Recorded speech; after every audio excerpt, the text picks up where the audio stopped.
2 days later, I returned to the Armstrong house to tell them Daisy would be released soon for burial. I was angry with myself that I couldn't bring them better news. I wasn't prepared for more tragedy.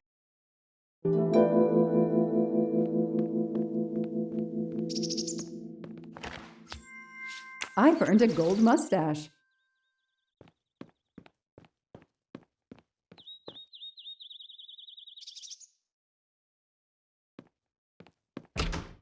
Hello, Miss Moreau.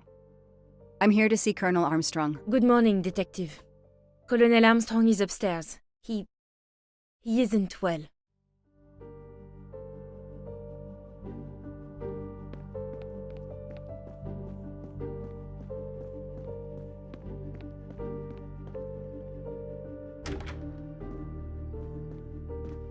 Good morning, Colonel Armstrong. Is your wife here? Here? No, Sonia is not here. Always one step behind. She died of a miscarriage last night. My wife, Daisy, and our baby. My whole family is gone. I'm so sorry. I came straight here this morning. I received word that you can arrange for Daisy to be returned to you for burial. I didn't know. Well, then, now you don't have to come back. I can arrange for Daisy, my wife, and our unborn child to be buried all at once. Very efficient. Being a military man, I can appreciate efficiency. I know how hard this must be for you. No, you don't know. I don't want your sympathy. I want you to do your bloody job and catch the creature that did this. I know you won't believe me, but I swear to you, I will find who did this. If it takes me to the far corners of the earth, I will find them. Then go. Please go now. Go find them.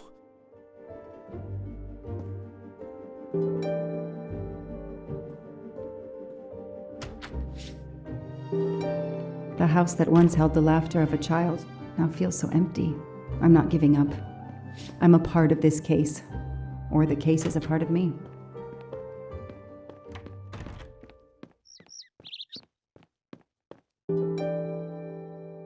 All units, Hike is in the vicinity of the cabin where Daisy Armstrong was found, spotted a pickup truck drive through the barricade tape, and then head up the dirt road toward where the subject cabin is located. Any car nearby who can respond? Unit 28, we can respond, but we're a ways away.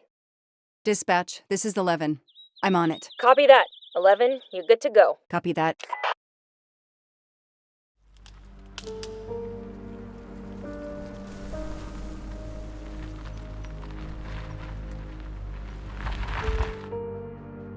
Okay, there's the pickup. Let's see who ignored our barricade tape. 11 here. I'm at the cabin. Someone has broken in. Are you requesting backup? Not yet. I'm going to take a look around. Copy that, 11.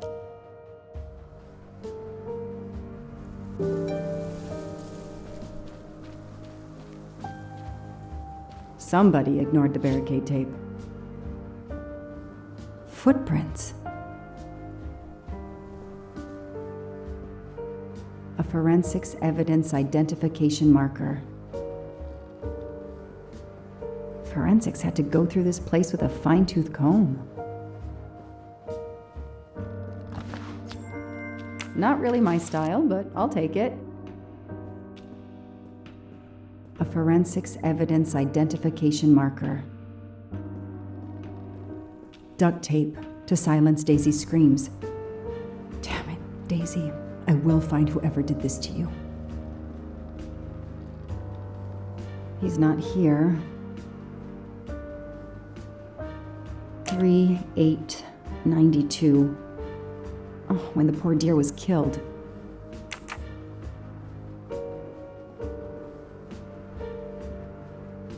That's where I found Fluffy, Daisy's special toy. I hope we returned him to the family.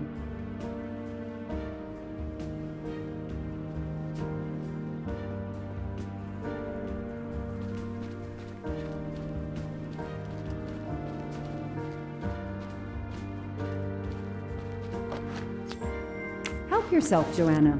You earned it.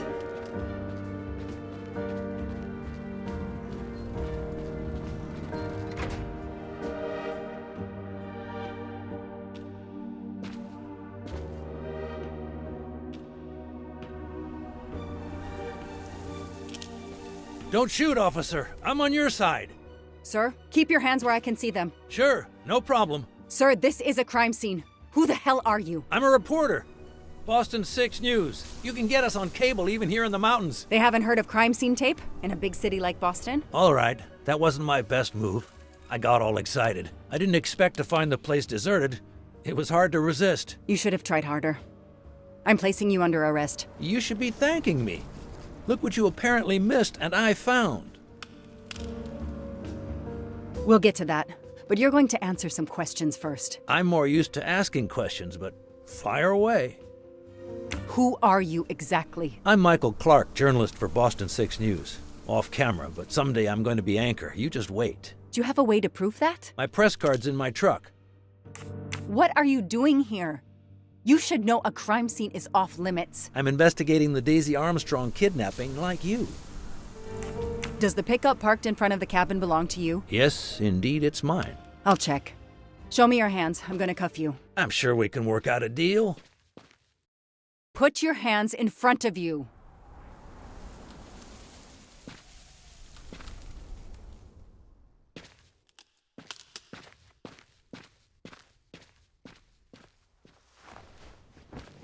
Aren't you gonna read me my rights? You have the right to remain silent. I really wish you'd exercise that one.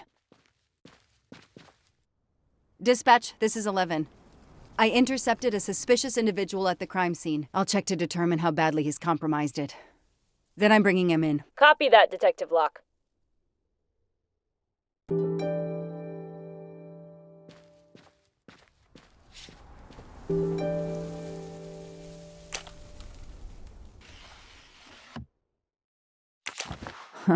Car keys in the sun visor.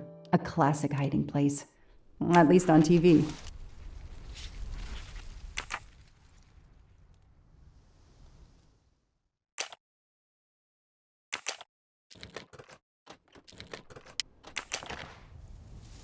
The vehicle registration is not in the name of Michael Clark or a rental company.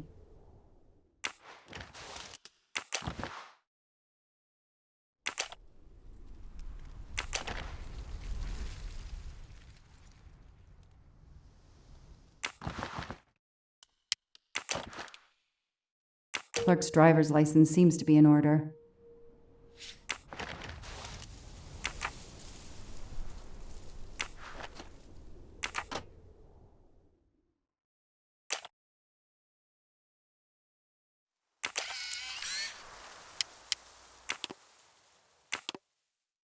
Candid photos of the entire Armstrong family. A reporter just doing his job.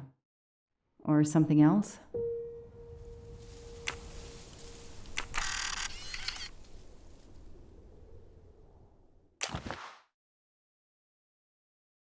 Clark's press card, and the phone number of the newspaper is on it. Ah, good. I can give him a call.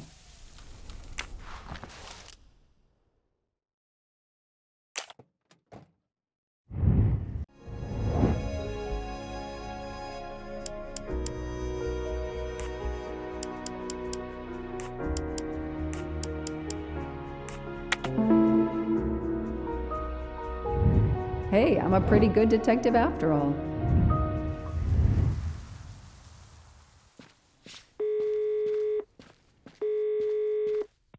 Hi, I'm Detective Joanna Locke, Berkshire Police. I'd like to speak to an editor, please. One moment, please. Hello, Detective Locke? This is Abby Wilson. I'm a senior editor. What can I do for you? Does a man named Michael Clark work for you? Yes, he does. Why? When was the last time you heard from him? Oh, it's been at least 7 or 8 months. That's not unusual. He works in the field? Yes, Michael Clark is what we call a stringer. He works as a freelancer, comes up with a story we can use, we pay him, and we don't hear from him again for several months. What kind of stories does Mr. Clark write? Mr. Clark is an investigative reporter. Mostly crime stories, to tell you the truth. He comes up with some pretty macabre stuff some of the time. Is there a problem? Or a story? Do you remember what the last case he investigated was? It was a murder case. The victim was a millionaire named James Miller. He was called the Frozen Fish King of Gloucester, Massachusetts. His body turned up in one of his nets. Or, rather, most of it did. Ah, well, thank you, Ms. Wilson.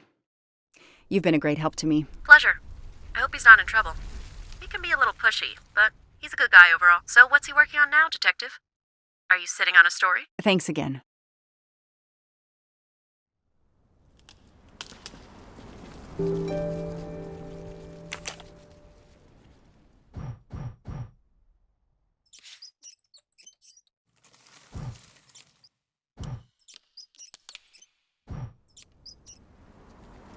Yes! I knew I could do it. I can always use safecracking as a career move.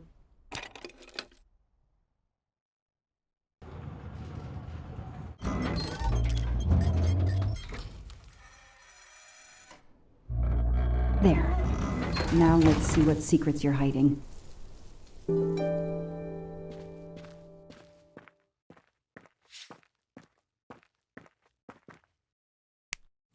What the hell is that gas can doing here? The cap's been damaged, and some gasoline has leaked out.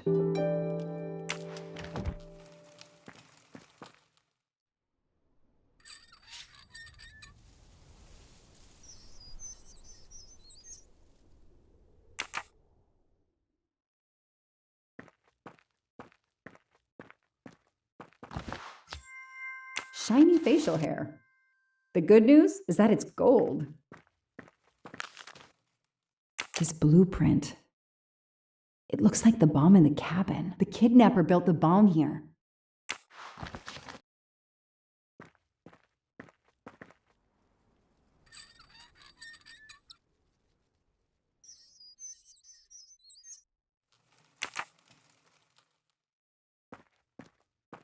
This bunker looks like it's as old as the cabin. Everything is falling apart. Now what? I have to turn the power back on to open this magnetic door.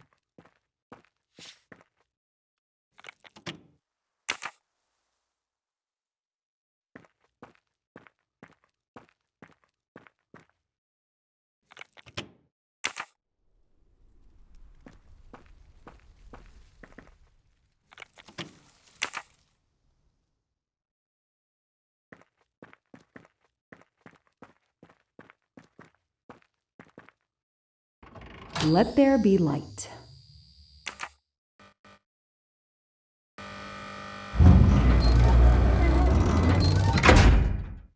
Perfect, it works.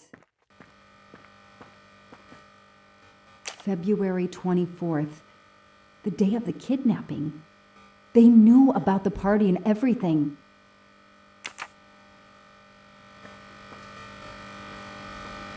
Could use a new light bulb.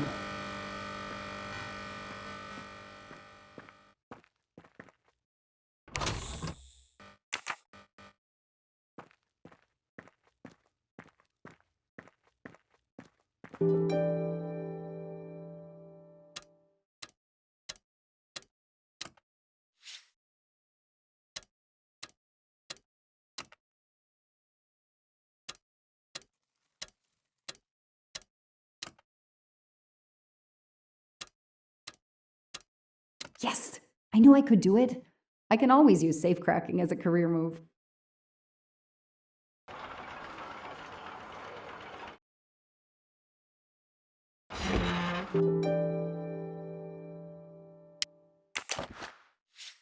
An expensive-looking pen with the initials JM?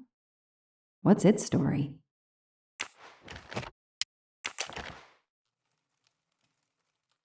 It's Daisy's hair clip, the same as the picture I saw at the Armstrong house.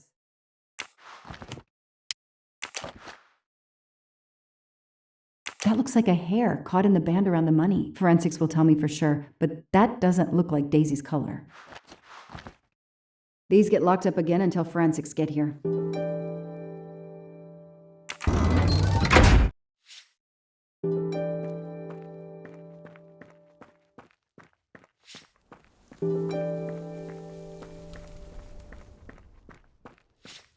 I'll secure the bunker for forensics. Progress at last.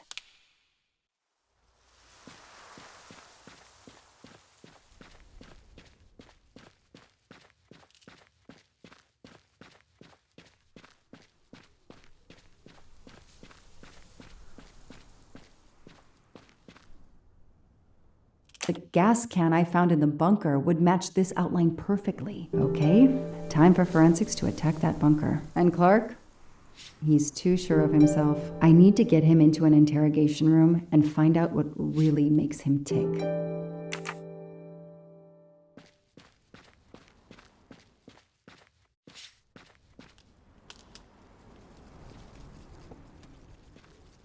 I know my rights. You can't keep somebody locked up in a car like this, you know. You wouldn't do it if I was a dog. Do they have bathrooms at the station? I have the right to make a phone call, Detective whatever your name is. That phone is an outside line. Hello, boss. It's Michael Clark. I'm still on the Armstrong kidnap, but there's a small problem. I got caught being someplace I shouldn't be. I'm at the police station. No, I'm not under arrest. Just questioning. Fire me. Why? The station's integrity? You're kidding me, right? If you think I've screwed up that badly, then fire me. Got that? Fire me. Yes, do it. That didn't go well. I think I got my point across. What happens now? Go ahead. Then we'll have a chat.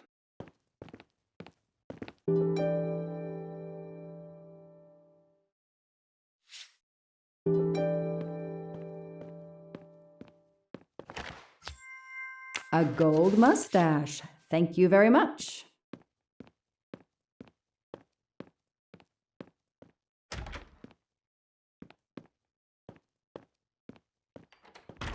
I'll add these to the file. Anything that will erase Clark's smile. The only comfortable chair in the whole station. But there's no time to rest. Case files. A lot of them for our tiny town. This is all a game to him, and he doesn't expect to lose. An extra computer so I don't have to go all the way out to my desk.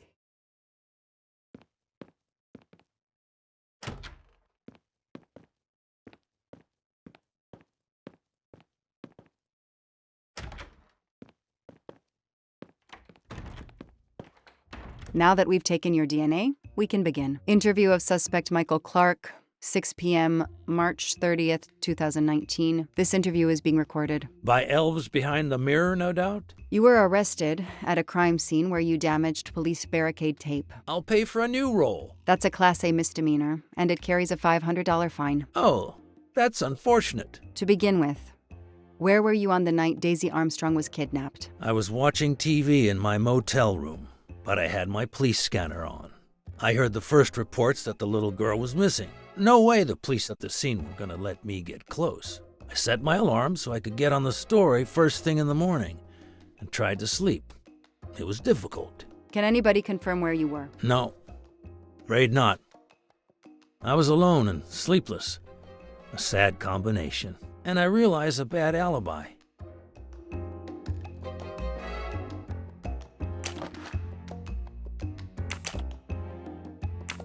You say you're a journalist, a stringer for Channel 6 News in Boston. I sell my stuff to lots of media outlets. Your camera was in your pickup. You didn't want to take pictures of the crime scene? I like to get the lay of the land. Once I see the story I want to tell, then I start documenting it. I don't know any journalist who works a case without their camera close at hand. He thinks he's invincible. I need to play his ego. That's the key. What are you doing in the Berkshires? And what is your connection to the Armstrong case? For the past few months, I've been working on a big case. Boston 6 News was looking forward to my next story. The Armstrongs have been on my list of potential targets for a long time. I changed gears when Daisy was kidnapped and started investigating the Armstrongs.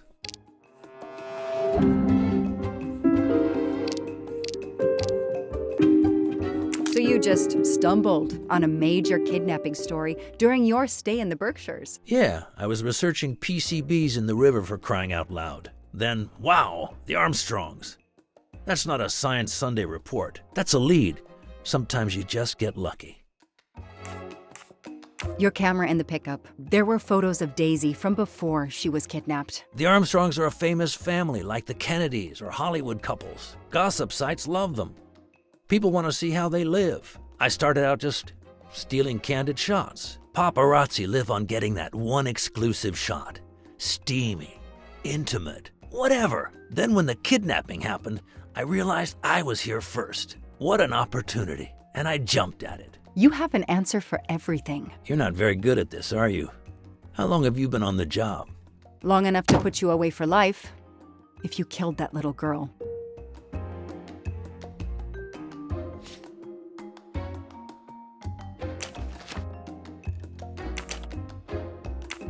Let's start with why you went to the cabin. If the police were interested in it, I was interested in it. That pickup of yours, that's a very nice ride. Especially for a stringer who only gets a few stories on the air. How can you afford it? When Boston 6 does use a story, they pay okay. That truck is top of the range.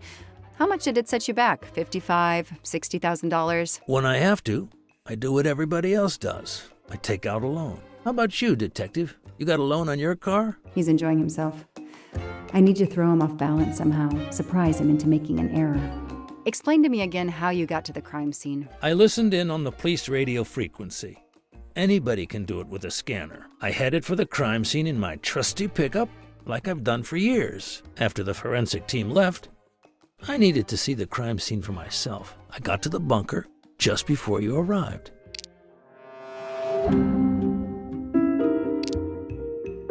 You said you've been driving that pickup for years? You heard right. Thanks to it, I never miss a story.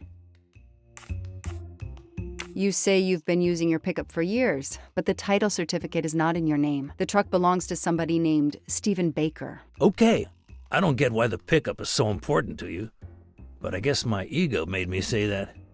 Yeah, the pickup was lent to me by a friend. I couldn't afford it even with a loan. I think you stole it, Mr. Clark. You needed a pickup like that for our mountain roads, so you stole that one. Try proving it. But while you run off on some wild goose chase, you can't hold me.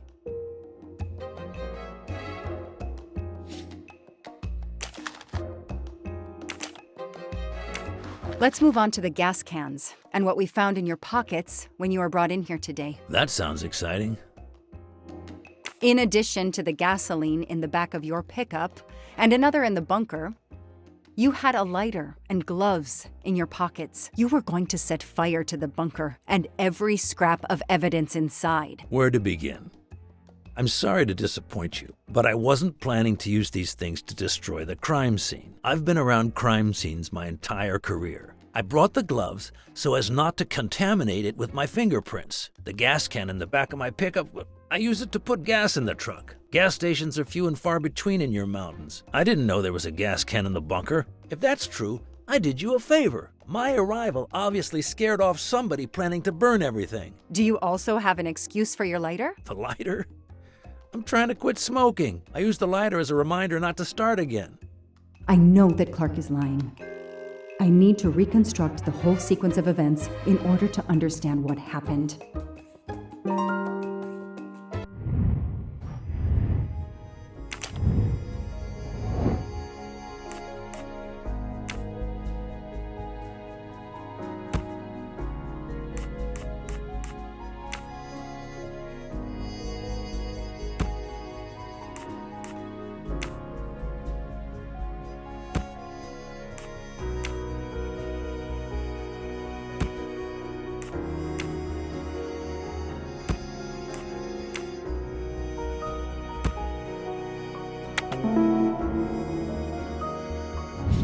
The detective gets it right.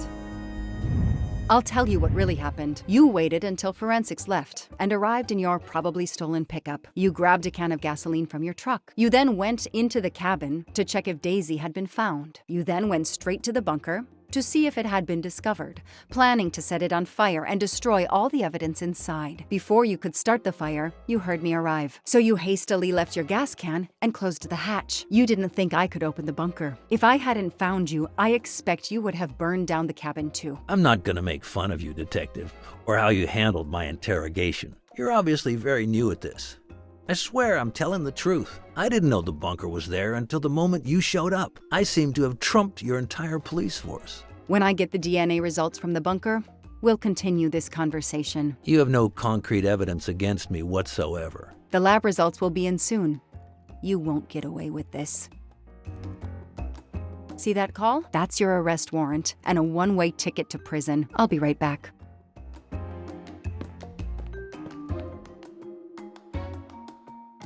Hello, sir. I think I found the man who kidnapped Daisy Armstrong.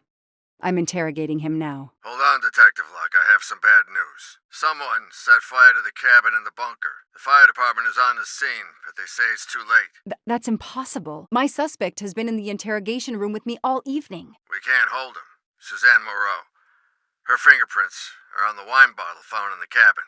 We also found an unknown person's fingerprints, but they don't match your suspects. Sir, with all due respect, I'm convinced Michael Clark is involved. Detective, I'm cutting you some slack already. But we cannot hold your suspect simply because you're convinced he's guilty. We have evidence that Suzanne was working with an accomplice, Noah Garrity.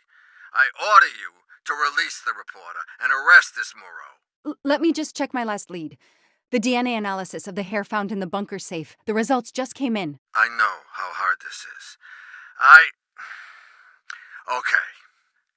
Get the DNA results. Detective Locke, I will give you 1 hour maximum. Then you close the file and arrest Suzanne Moreau. Thank you, sir.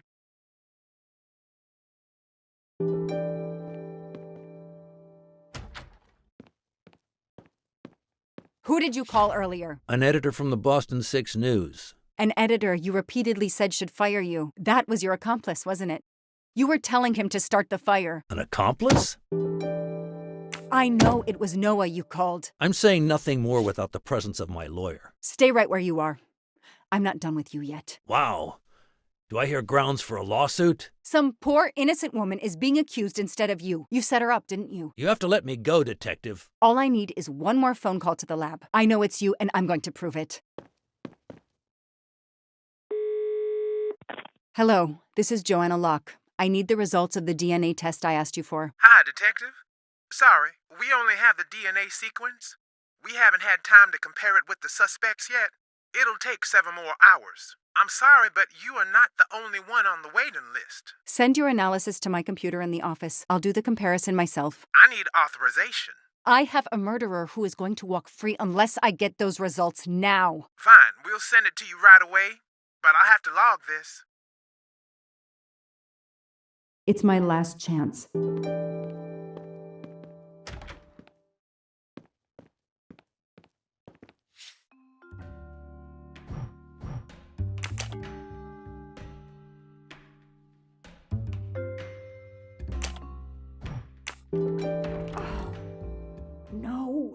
No!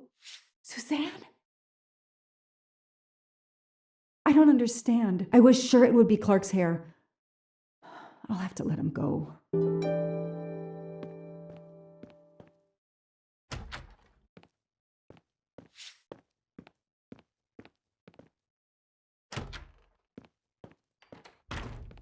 You can leave. Sorry it didn't work out for you, Detective. Maybe you should consider a career change. We are not done. Oh, but we are, my dear. We are done. I had no choice but to return to the Armstrong house to arrest Suzanne Moreau.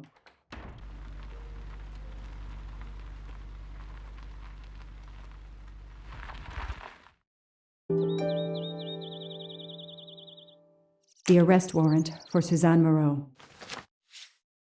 Suzanne was set up by Clark and Noah. They are the kidnappers, but I'm not giving up. When Suzanne comes up for trial, I will fight for her defense. But for now, the district attorney is in charge. If I want to stay a detective, he always has the last word.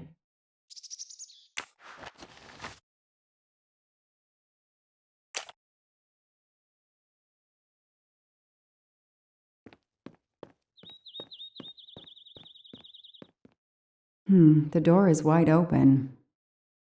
How strange. Hey, is anyone there?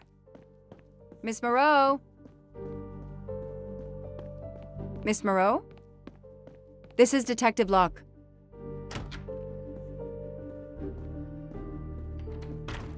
Miss Moreau, can you hear me? It's me, Detective Locke. You must get up now. Miss Moreau? Miss Moreau, can you hear me? Suzanne Moreau is dead. There are no traces of blows or injuries on her body. She doesn't seem to have defended herself from anyone.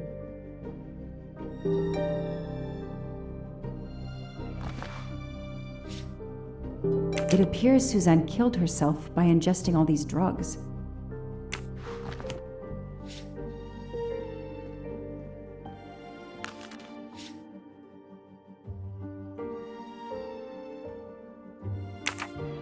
Suzanne was telling the truth about her mother.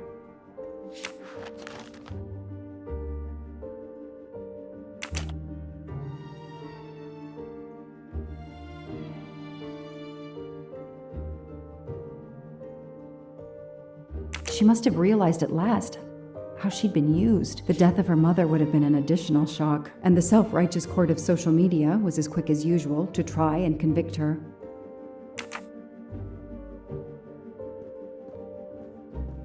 Suzanne's diary is missing.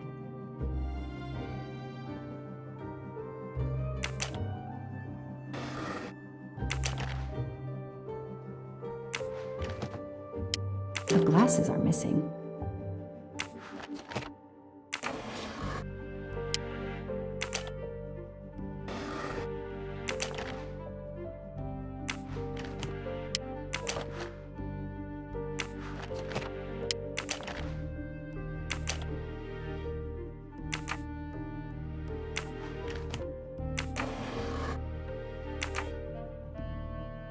I called the district attorney to inform him.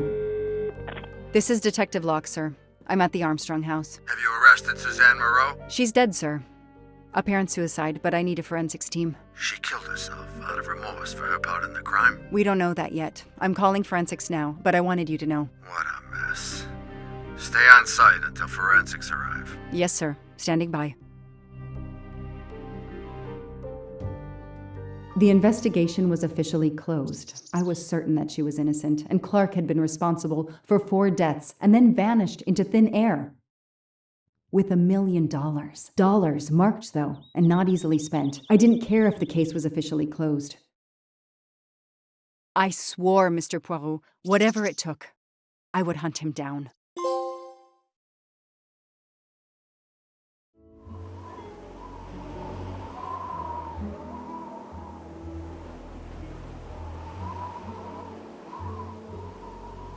I waited for the forensics team, then went into the station to write my report. I was officially off the case. Thank you, mademoiselle. That obviously cannot be the completion of your story. If I might ask a question? Of course.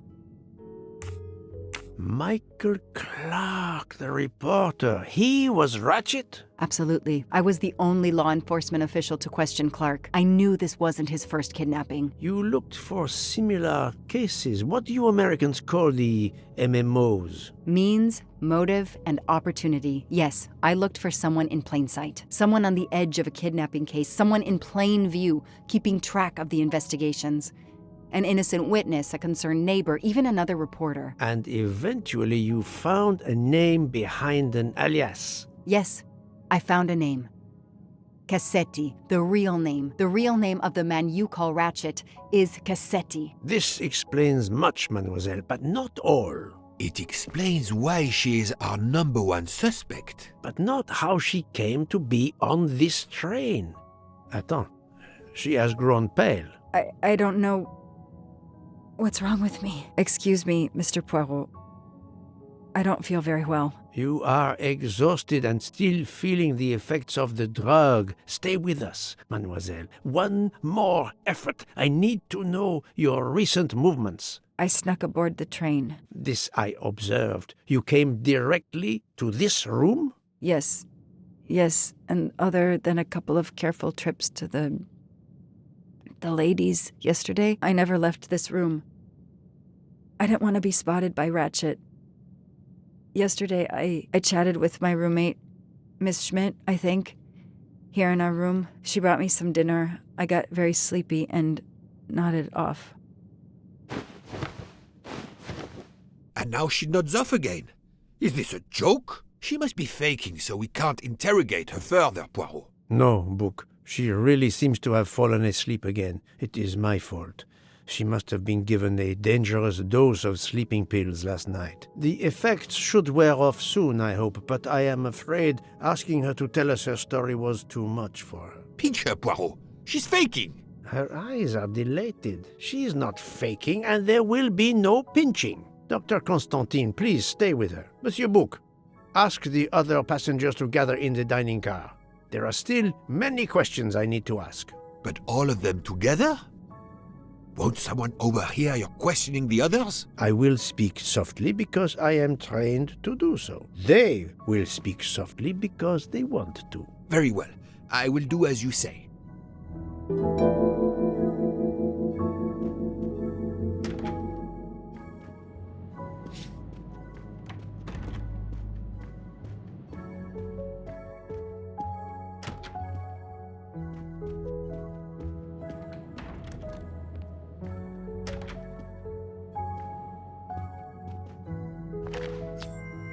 You can never have too many of these.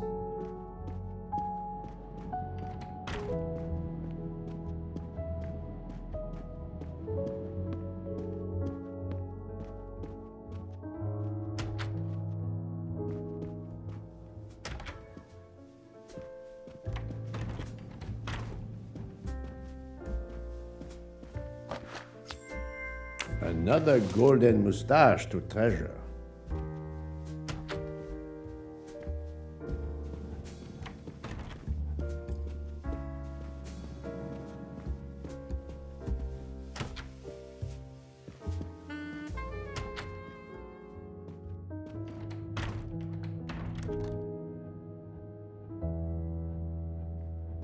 The passengers who agreed to come and talk to you are assembled, Poirot. Mr. Masterman is already here to answer your questions. Perfect. Thank you, my friend.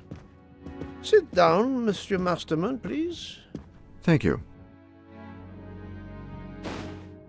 Does the name Cassetti mean anything to you? No. Should it? Have you heard of the Armstrong kidnapping case? Of course. It was all over the news a few years ago. Your employer's real name is Cassetti. He was the man behind that kidnapping. Mr. Ratchet was... He murdered that poor little girl? Mr. McQueen, the man you worked for is a kidnapper named Cassetti. What?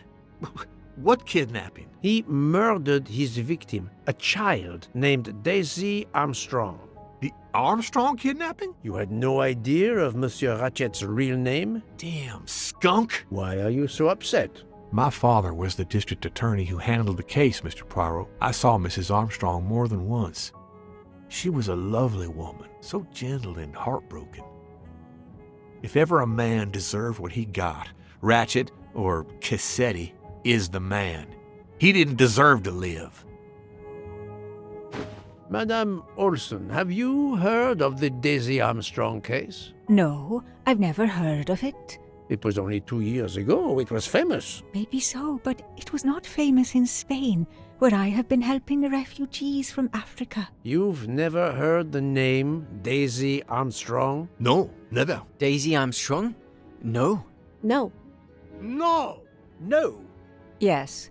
It was all over the English tabloids before I went to Jordan. A horrific crime that claimed the lives of an entire family and their wrongfully accused nanny. That's right, isn't it? Quite so. I thought the culprit had been punished. Some might say that the culprit was punished last night. Oh, my heavens. May I ask you a few more questions? Yes, of course. You read about the crime, as you said, in the tabloids. Yes, that's right. For weeks, news of the royal family was eclipsed. Have you ever been to the United States, mademoiselle? No, never. Jordan was really my first trip abroad. You were in Jordan? Yes, I was an English tutor there to the children of a high official. Until recently. What is your relationship to Captain Arbuthnot? Who? A former soldier traveling with us. You must have met him. Ah, yes, I met him on the platform in Istanbul. We only had a brief exchange of pleasantries, nothing more.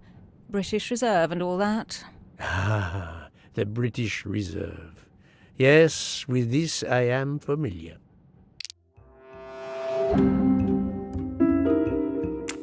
Are you sure everything you have told me is accurate, Mademoiselle Debenham? Of course.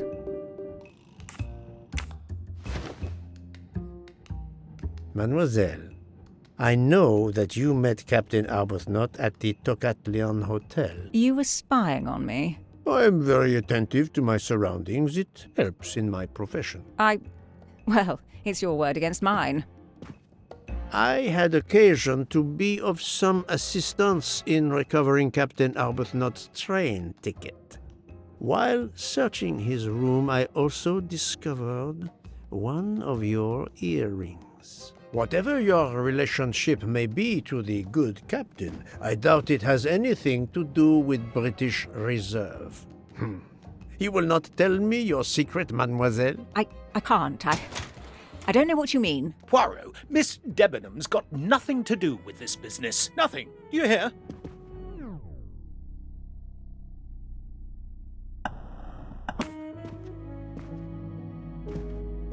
Archie, stop.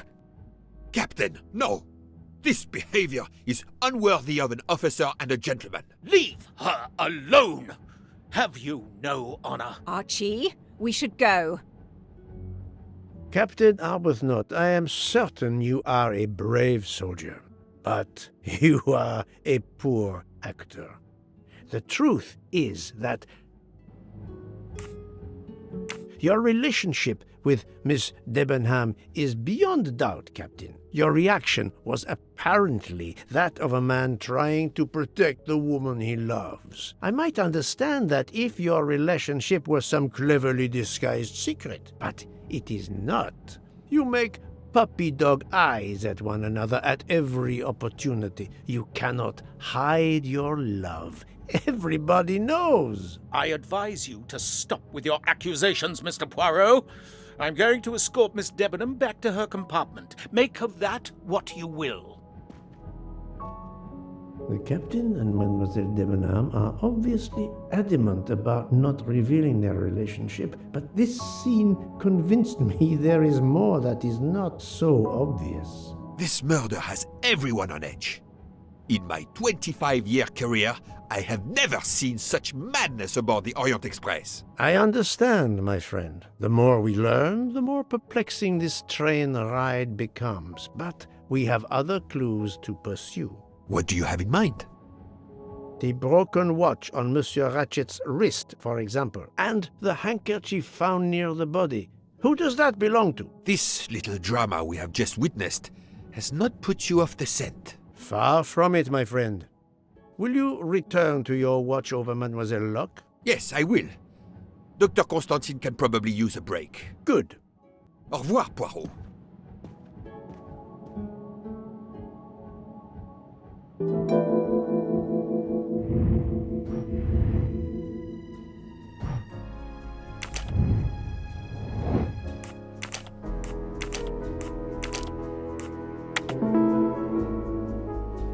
Yes, there are only 3 possible hypotheses. The watch has been tampered with, or it is out of adjustment, or it indicates the time of the murder. I shall explore these last 2 possibilities before reaching any conclusions. If the watch is out of adjustment, it may be broken. There may also be another reason related directly to Ratchet. Maybe the watch is set to another time zone.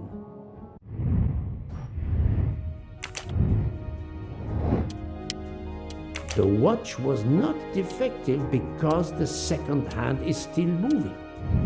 Et voilà.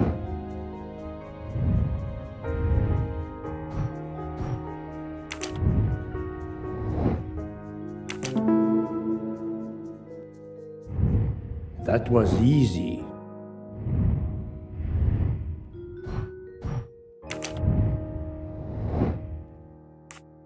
Brilliant. Good. If this theory is correct, then the murder took place at 12:15 a.m. I must interrogate all the passengers to see if any of them have an alibi for this hour.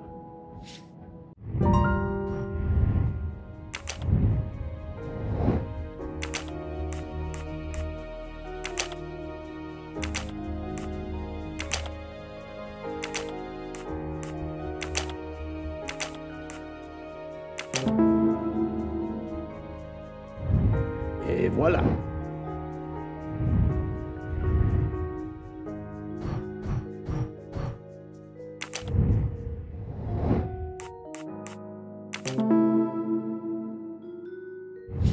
My little gray cells did not let me down.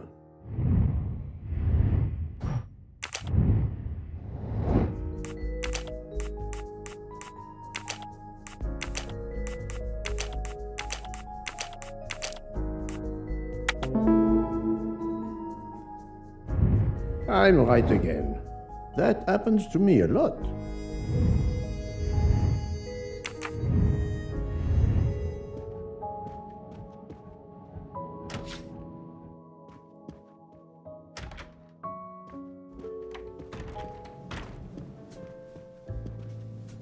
Monsieur Foscarelli, I would like to ask you a few questions, if you allow me.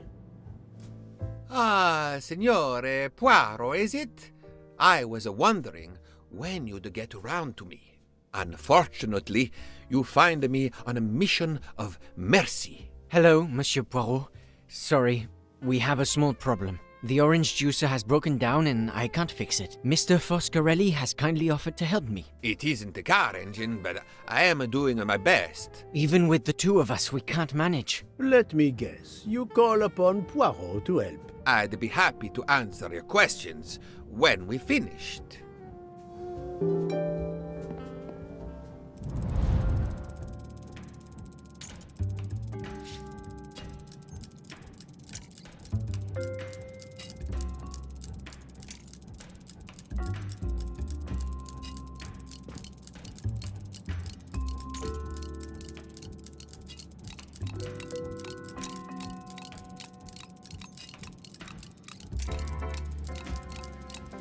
Voila, it should work correctly now.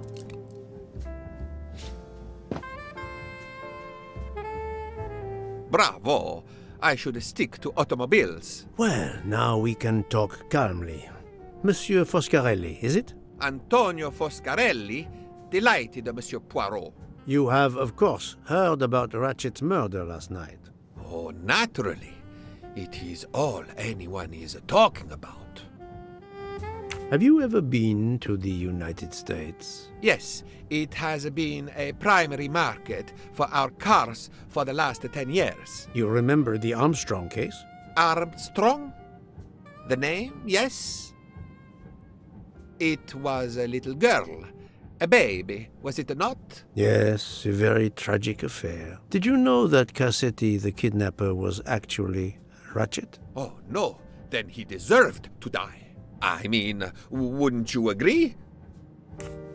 Can you tell me your movements on the night of the murder? I went to bed right after dinner, but I slept very badly.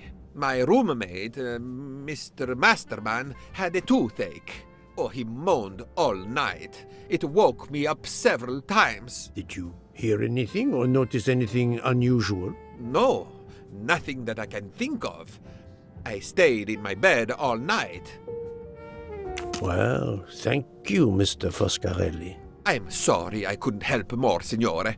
I remain at your disposal if you should need me. Thank you so much, Monsieur Poirot. I can put orange juice back on the menu.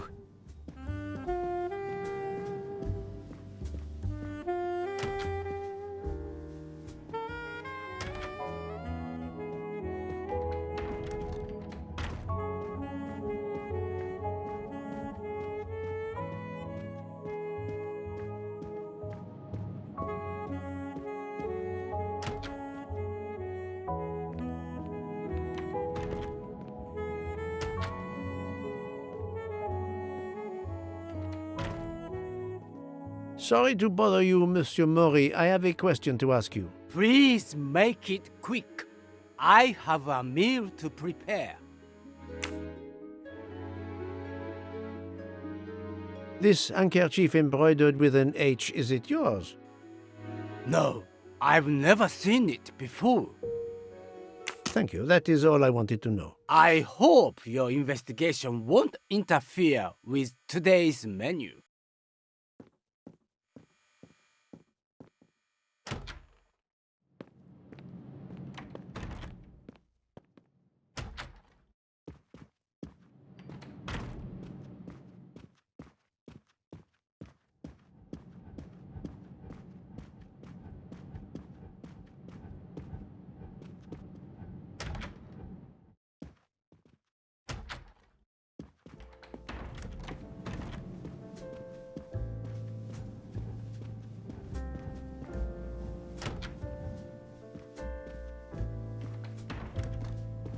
Enchanté, mademoiselle. You are Hildegard Schmidt? I am, Jawohl.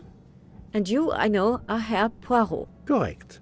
May I ask you for a few minutes of your time to answer a few questions? With pleasure, but first may I ask for your help?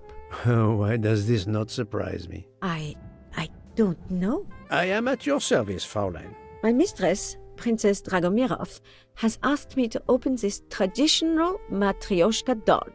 There is a trinket inside she must retrieve. Madame, in my experience, each Russian nesting doll simply pulls apart to reveal the next one inside. Indeed.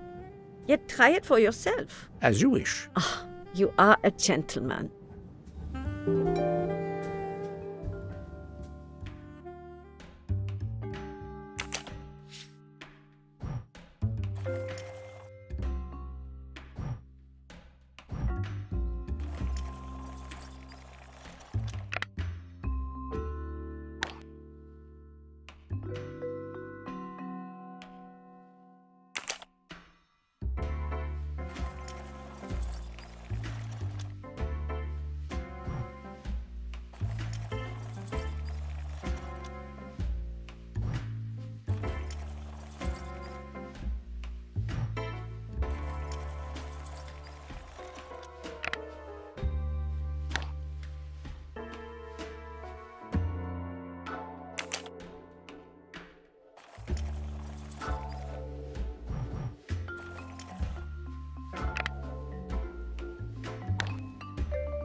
The inscription reads, "To my dearest friend." Ah, thank you very much. This doll reminds her of her youth in Russia. It was very hard under the Soviet regime, but thanks to her strength of will, she rose to be the head of a museum of antiquities in St. Petersburg. Even though she now lives in Berlin, it is said that the Kremlin still fears her. She must be a formidable woman indeed. You are her maid? I am her companion. I help her in her daily tasks, and I keep her company. Ah, forgive me. You will have heard of Ratchet's murder last night. Yes, of course. Everyone is talking about it. Can you tell me how you occupied your time last night? Just after we left Istanbul, I had tea with my roommate, Fräulein Locke. I went to dinner with the princess, and when I returned to my compartment, Fräulein Locke was already asleep. A little later, Herr Michel, the conductor, came to get me because Madame la Princesse needed my help. Her back troubles her. I massaged her for about an hour. Do you remember the time? I'm sorry, I do not, mein Herr. Have you lost a handkerchief embroidered with an H, madame? Oh, no, monsieur. I thought perhaps since your first name is Hildegard. It is not mine, I tell you. I could not afford something so nice. I have no idea who it belongs to. My apologies, I did not mean to alarm you. Thank you for answering my questions, madame.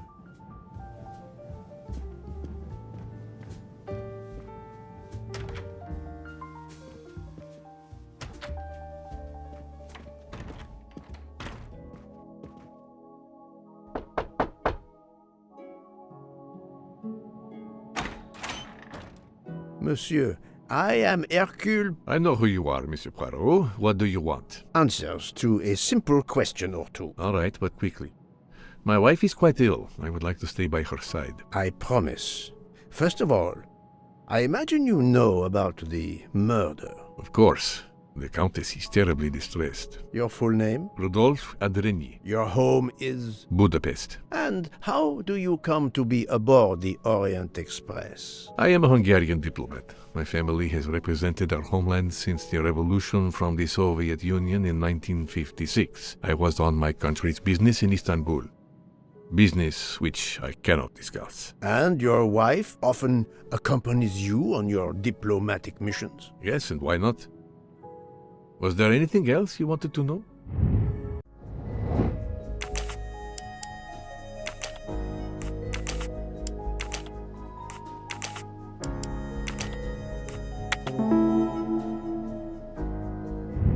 That's the right answer. Can you tell me how you spent last night? I was in our compartment with my wife. She went to bed early. I played a video game on my phone. Around 11 o'clock in the evening, my wife woke up and couldn't get back to sleep. She took a sleeping pill. As for me, I went to bed soon after that and slept straight through until morning. Have you ever been to the United States? I was posted to the Hungarian embassy in Washington for a year. You knew perhaps the Armstrong family. Armstrong? Armstrong. It is difficult to recall. One meets so many people. It was the kidnapping of a child, a very sad affair. The culprit was the man on this train who called himself Ratchet, the one who was murdered last night. Indeed. It sounds like justice finally caught up with him. Thank you for your time. Now, I'd like to speak to your wife, if you don't mind. It's impossible. As I told you, my wife is very ill. Thank you, and good luck with the investigation. Eh bien, the good Count does not appear to want me to talk to his wife.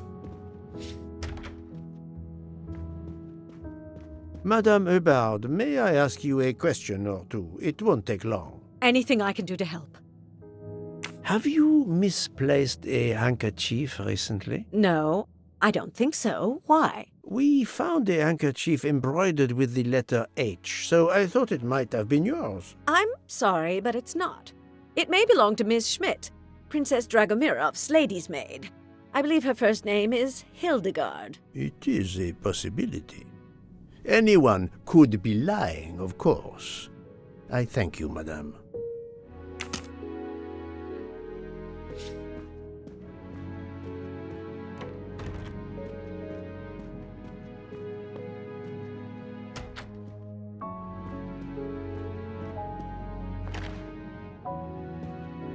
Well, it has been a while since I have seen one of those. Hello.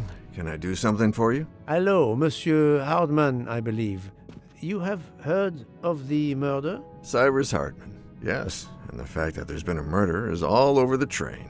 You do not seem very concerned about it, monsieur. It's not the first murder I've run across. I had no idea the selling of toys was so dangerous. I did overhear you mention at dinner that this is your profession. Toy salesman is a cover. I'm a private detective, just like you, from the U.S.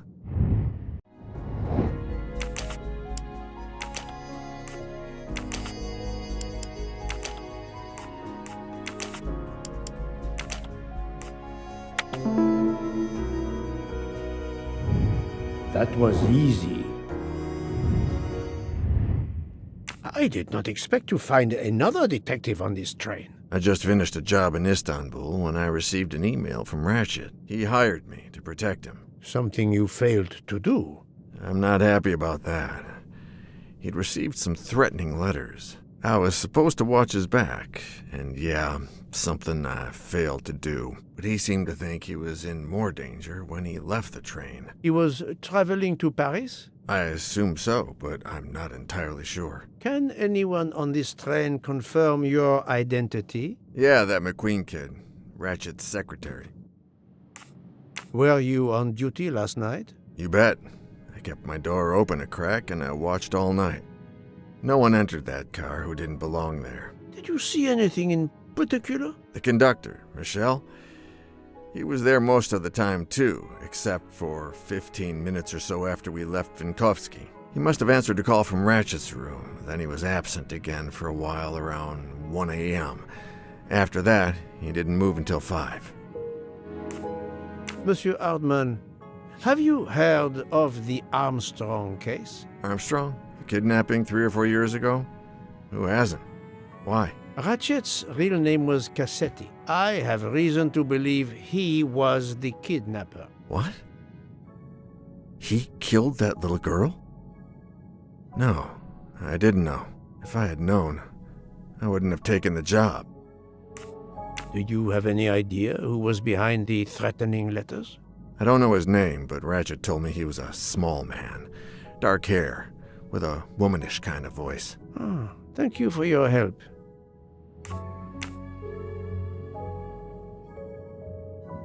Is this handkerchief embroidered with an H yours? Do I look like the kind of guy who would use a handkerchief like that? Thank you for answering my questions, Monsieur Hardman. Listen, Poirot. I know I fell down on the job, but if you need help, any at all, let me know. I'd like to make it right.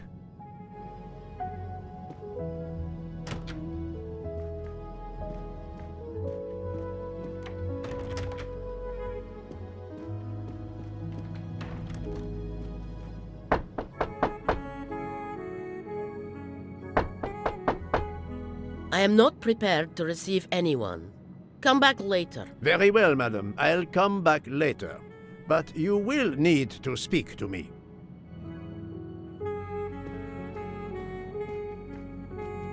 So, my friend, have you finished your investigation? No, but I have managed to solve a few mysteries. Okay. I stay here to watch this young lady. Excuse me, Doctor. May I ask you a question? Anything that can help the investigation, Mr. Poirot.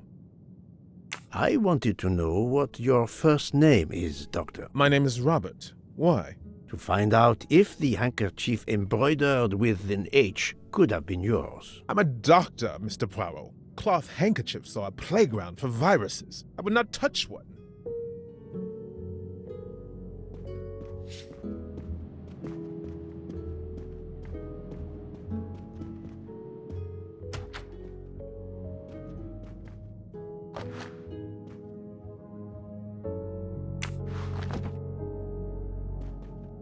Ah, Monsieur McQueen, may I ask you a question? Anything I can do to help, Mr. Poirot? This handkerchief embroidered with an H, is it yours? No, I don't use cloth handkerchiefs. Thank you. I won't bother you anymore.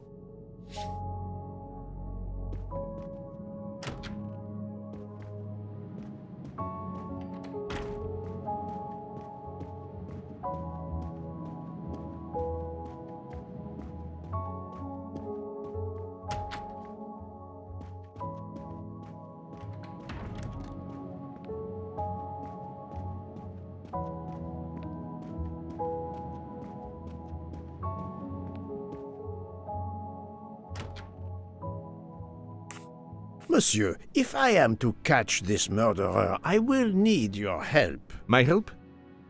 I am at your service, Poirot.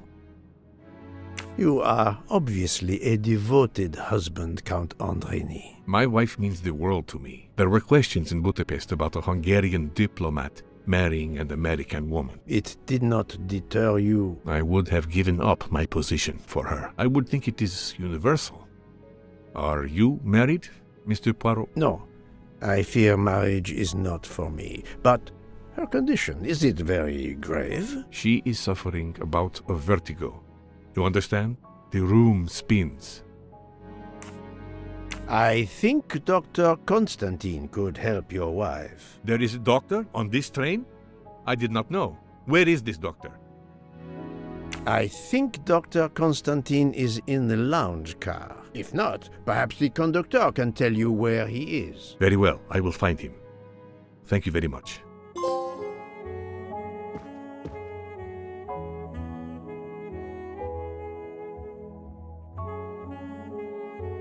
Forgive me for intruding, madame. I am Hercule Poirot. I know who you are, Mr. Poirot. I overheard you send my husband on a wild goose chase. Your husband cares for you greatly, madame.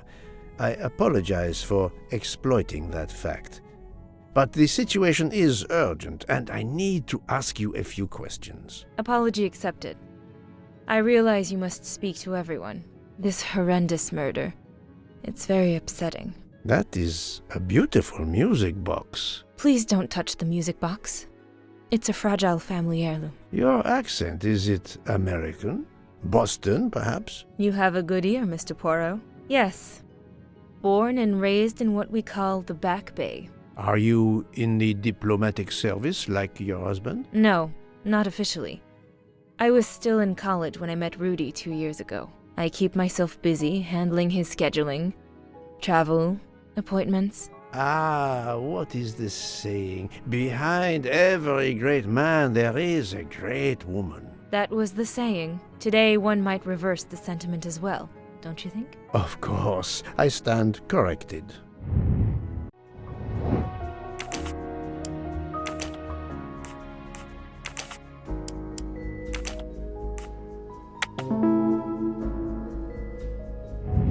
I'm right again. That happens to me a lot. A handkerchief embroidered with an H was found at the crime scene. By any chance, does your first name begin with an H? No, my first name is Elena, with an E. Can you tell me what you did last night? Well, my husband and I went to dinner. Then we came back here. We went to bed around 10 o'clock. I tried to sleep, but I couldn't, because of the shaking of the train. I suffer from vertigo. I finally took a sleeping pill, and that did the trick. When did the train's motion prevent you from sleeping? Between midnight and 2 a.m. I know because I must have looked at my watch about 10 times. I see.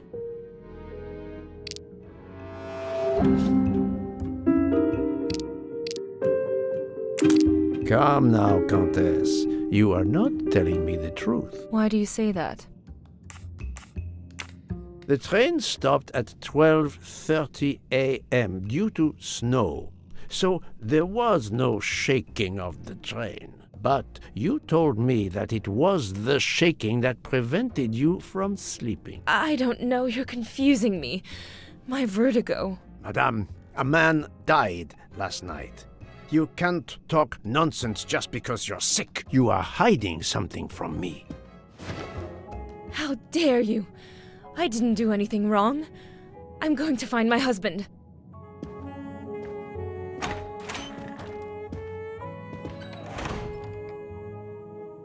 That was unkind, I know, but my strategy worked. I can now inspect this room in peace.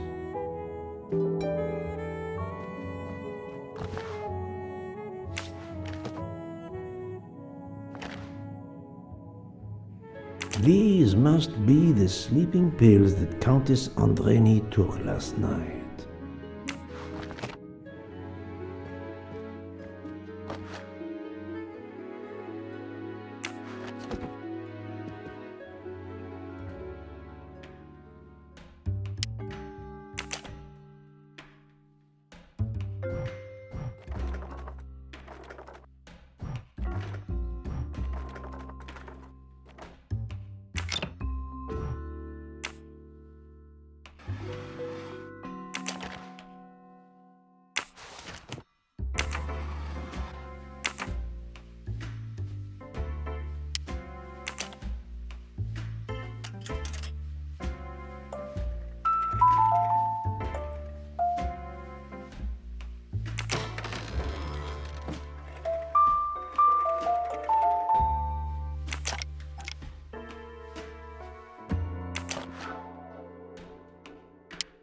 An engraving written in, I believe, Russian Cyrillic.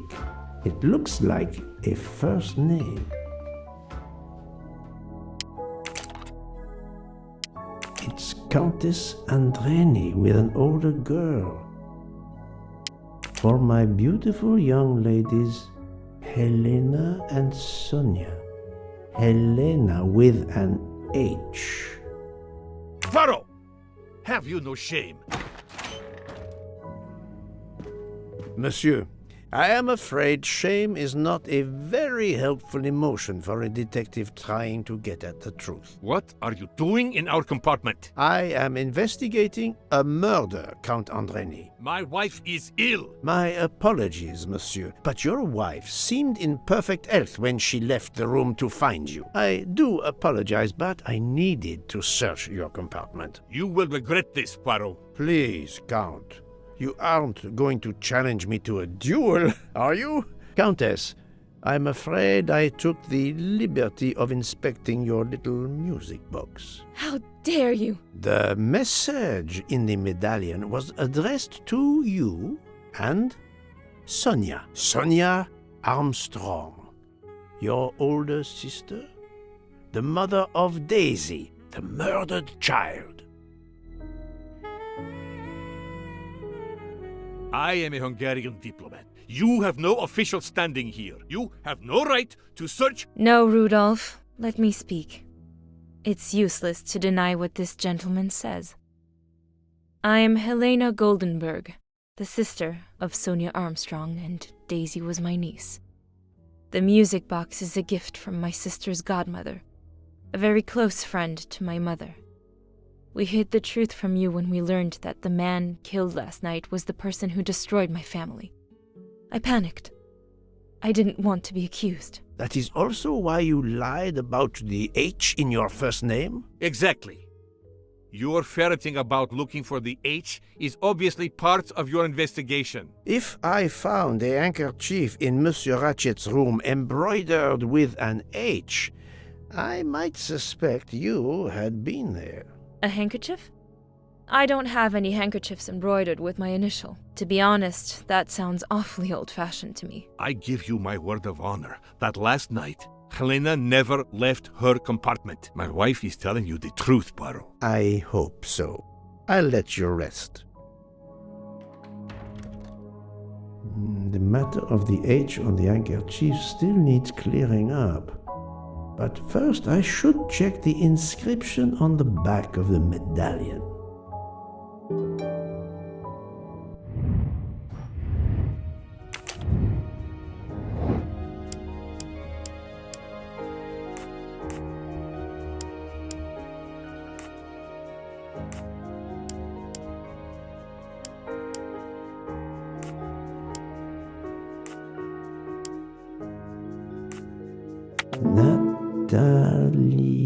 Natalia. Would it be Natalia Dragomirov?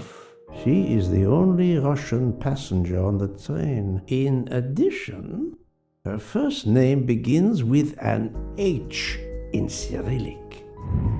That was easy.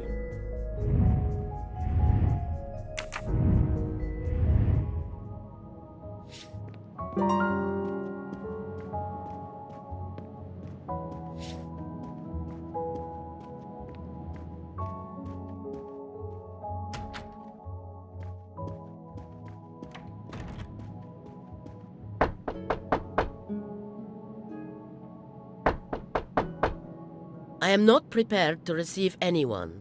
Come back later. I'm sorry, madame, but a man has been murdered.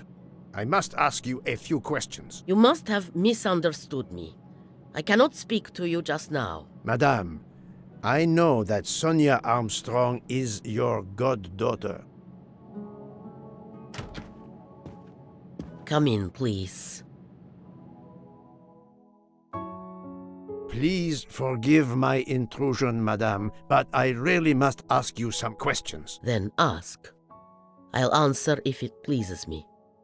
We have not been properly introduced, yet I have observed her a couple of times, so I can already deduce some things about her.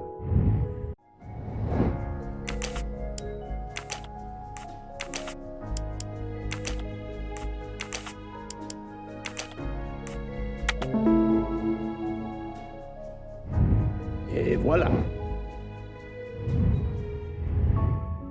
I will first ask you about last night. Will you tell me your movements? I went to bed just after dinner. I read until 11, then tried to sleep. Later I woke. What caused you to awaken? I suffered from back pain, a consequence of old age interfering with an active life. I called Schmidt around 12:45 a.m. to give me a massage. She did so until I fell asleep. How long was she with you? A good hour, I would say. I see. The first initial of your first name, Natalia, in the Cyrillic alphabet looks exactly like the letter H in the Latin alphabet. I'm Russian, Monsieur Poirot, and I was the head of a museum of antiquities in St. Petersburg for decades, until I moved to Berlin recently. I'm familiar with Cyrillic. This handkerchief is yours, isn't it? Yes, indeed. I lost it. It was found in Monsieur Ratchet's room. Can you explain to me why Madame Schmidt didn't identify the handkerchief? She must have known it was yours. Possibly to protect me. She is very loyal. Your next question will be, how did my handkerchief come to be lying by a murdered man's body? My reply to that is that I have no idea. That is not an answer, madame. It is all I am able to give you. I must tell you, Princess Dragomirov, I have discovered something astonishing. And that is? You are Sonia Armstrong's godmother. You make that sound like a revelation. I have never hidden the fact, monsieur. You knew Colonel Armstrong well, then? I knew him slightly. But his wife, Sonia Armstrong, was my goddaughter. I was on terms of friendship with her mother, the actress Linda Arden. Linda Arden was a genius, one of the greatest tragic actresses in the world. I was not only an admirer of her art, I was a personal friend. Very well. But this links you to the Armstrong kidnapping case. Helena Andreni is the sister of Sonia Armstrong, the late mother of Daisy Armstrong, kidnapped and killed by the man who was murdered on this train, Ratchet. Indeed. Was it he? Then justice has at last been served. Allow me to summarize. Do I have a choice? First coincidence, I shall call it. You are close to the Armstrong family, and the presumed assassin of Daisy Armstrong was killed while you were on board the same train. Second coincidence. Your handkerchief happens to be found at the foot of the victim's bed. Third coincidence. One of the stab wounds inflicted on the body was by a left-handed person. You are left-handed. That is a lot of coincidences, Princess Dragomirov. Well, Monsieur Poirot, call it fate. If you report to the police your coincidences, they will laugh. A woman of my age and frailty has violently murdered a man? With how many potential witnesses who saw me doddering along the corridor in the middle of the night like Lady Macbeth? You are right, Princess. You could not work alone, which means you have one or more accomplices. And it is only a matter of time before I find out who they are. I would appreciate it if you would remove yourself from my room and take your fantasies with you.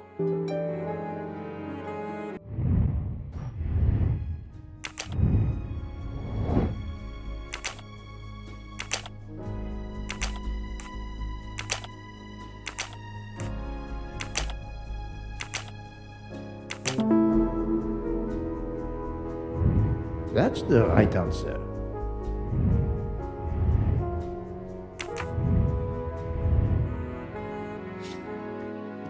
Привет! Привет!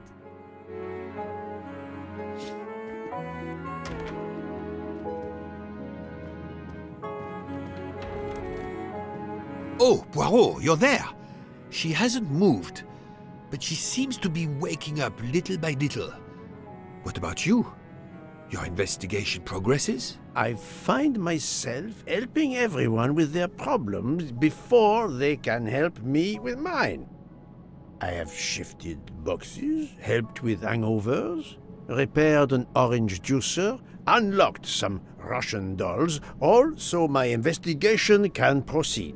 Don't forget the dessert recipe. How can I? Truly, the labors of Hercules. My friend, I would rather clean out the Orient stables. Yet, I have managed to solve a few mysteries. Oh, tell me everything. The embroidered handkerchief belongs to Princess Dragomirov. I also found out that she was Sonia Armstrong's godmother. On the same train with the little girl's murderer? Exactly. Also, Elena Andreni is the younger sister of Sonia Armstrong, Daisy's mother. Another passenger connected to the Armstrong case? Yes, Book. What are the odds, do you think?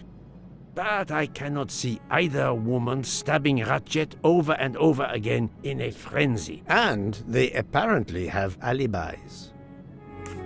I had 3 theories concerning the broken watch. It could have been tampered with. It could have been out of adjustment before the murder. Or, of course, it could indicate the actual time of the murder. The only hypothesis I could rule out was that the watch was out of adjustment. For the others, they are impossible to verify. So the watch is of little use to the investigation. And I was convinced that it indicated the time of the crime. 2 women involved in the Armstrong case. Let us not forget our patient here.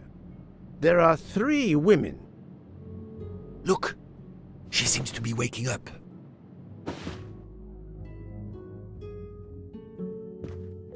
What's happening to me?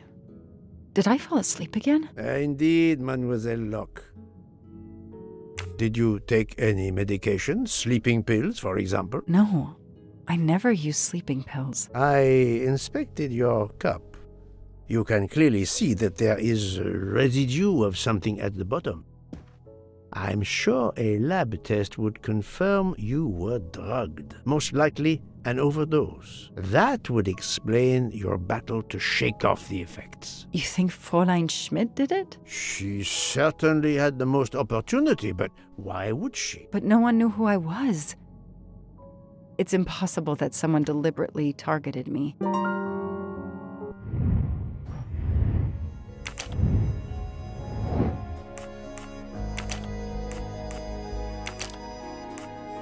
Fräulein Schmidt or Monsieur Michel may have drugged the tea that Mademoiselle Locke drank.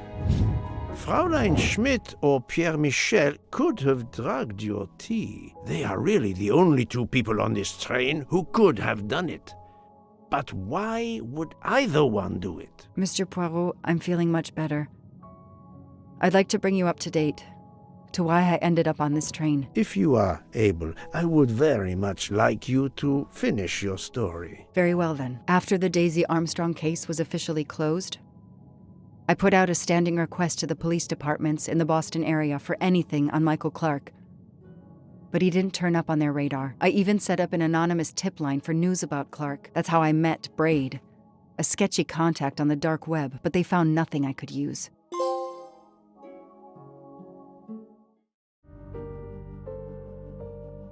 Four long years passed without anything new. Every day I looked at the evidence board I put up in my apartment bedroom. Then this morning, a police report landed on my desk that changed everything. I paid a visit to the police property room and took home a box full of clues. There was his name. Michael Clark.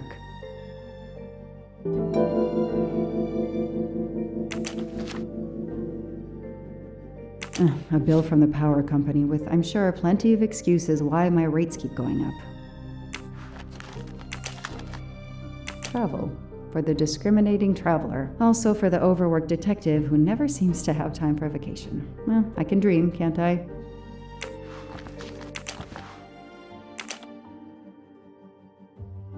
Years of no new leads in the Armstrong case, and then this. Michael Clark, the sarcastic reporter, my prime suspect in the kidnapping, Murdered 4 years ago? This is Michael Clark? He doesn't look anything like the journalist I interviewed. Michael, you have earned a place on my evidence board.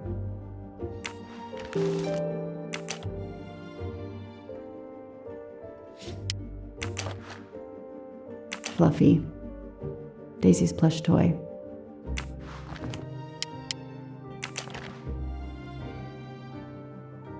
So clever.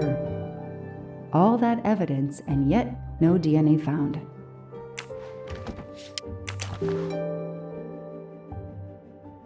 The only fingerprints found on the bottle were Suzanne's. Suzanne's hair, so conveniently left in the cabin for us to find. It was planted. I knew she was innocent. The lab team found this keychain in the cabin, but they wouldn't have bothered to examine the keys once the DA shut down the investigation. The keys were just tossed in the evidence box along with everything else. It's too unusual not to demand a closer look.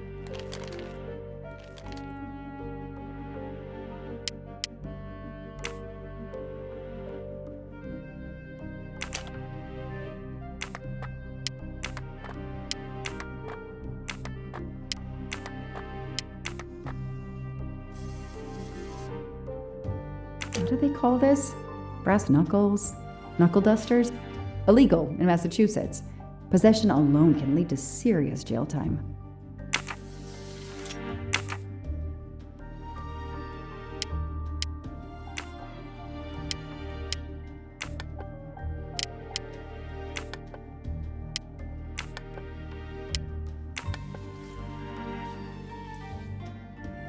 What do we find?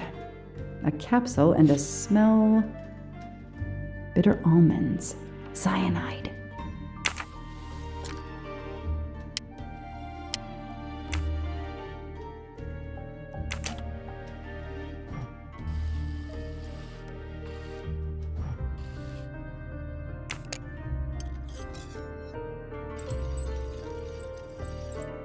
What do we have here? A flashlight. They can also conceal knives, but in this case we have lockpicks.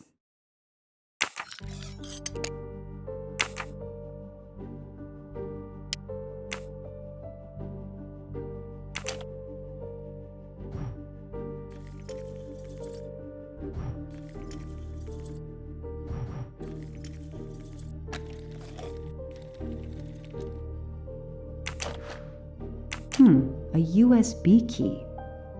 Let's plug it into my PC and see what nasty little secret it contains.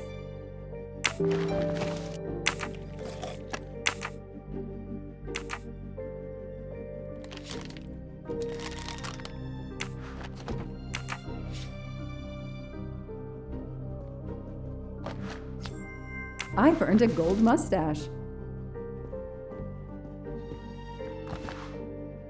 I've read it probably 10 times already, but I can't get enough of it.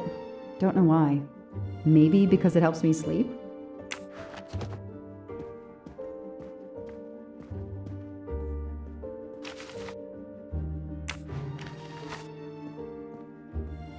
I know I have to stop printing. It's bad for the planet. Shaved off the Metro beard. But I'd recognize that smug bastard anywhere. The man I interviewed 4 years ago posing as Michael Clark. This goes on the board.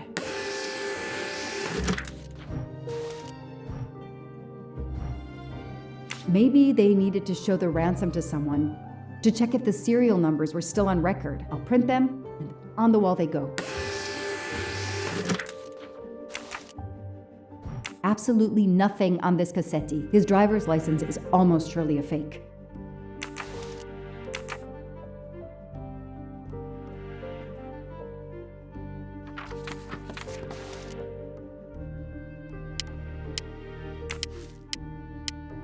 This tattoo is the same on both pictures. So, Ratchet's real name was Cassetti. I knew it! The faces don't match at all. They are clearly two different men. I should run facial recognition on my computer.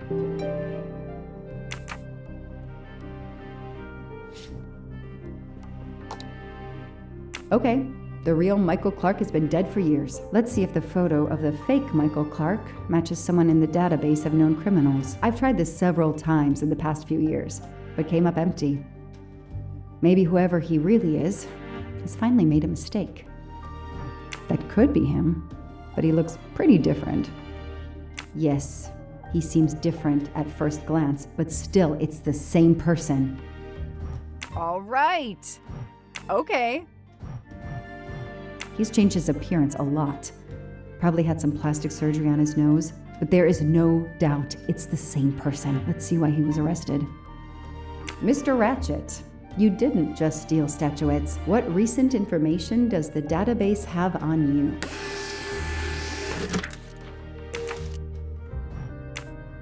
It's so frustrating. I have a name, but I can't find anything about him. But I know just who to call.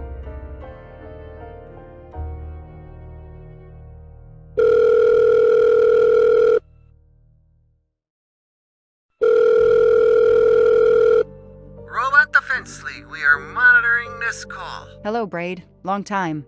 Oh, Joanna. Hey, how may I assist you? I need you to search the dark web. Yeah, can you narrow that down a little? Cause, it's pretty big and pretty dark out here. Could you find intel about a Samuel Ratchet? Samuel Ratchet. Got it. Bad dude? They don't come worse. Send me what you find by email. Alright, hang on. Okay. Yeah, okay. Nope. And... okay. Oh, this might be something. I gotta do a deeper dive, but you should find this interesting. Could be coincidence if I believed in them.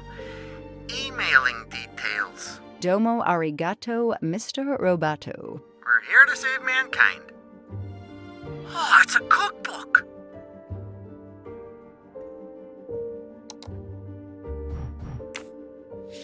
The Orient Express. I'm gonna print these tickets and put them on the board.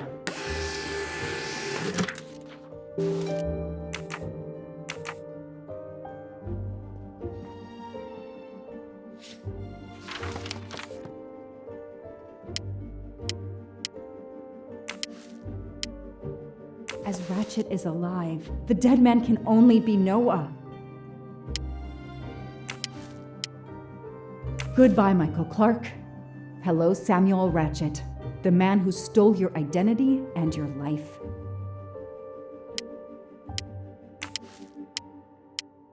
This is Ratchet's ticket.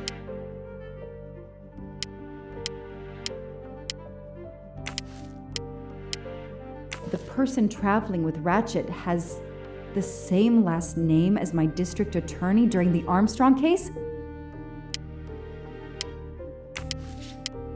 These tickets were all booked by McQueen.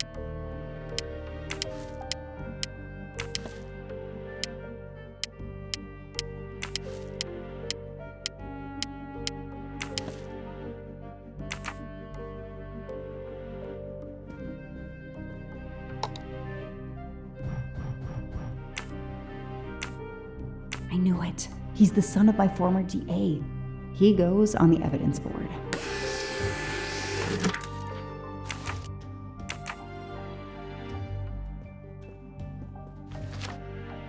The Orient Express departs from Istanbul next week. Interesting. I'll put it on the board. The event? Some old train. But that face, that man.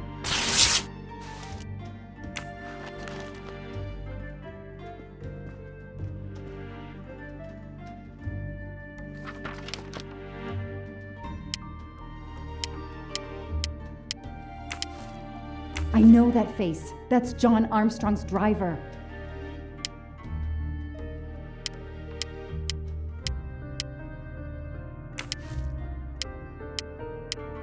Hector McQueen is the son of District Attorney McQueen.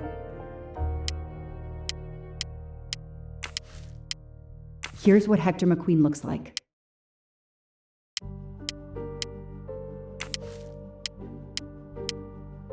This guy works for Ratchet, and if that's a coincidence, I'll eat my badge.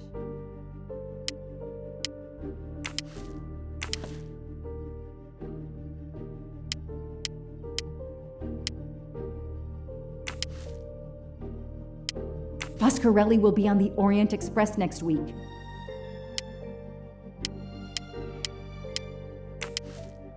Next week, a certain Edward Masterman will be on the Orient Express.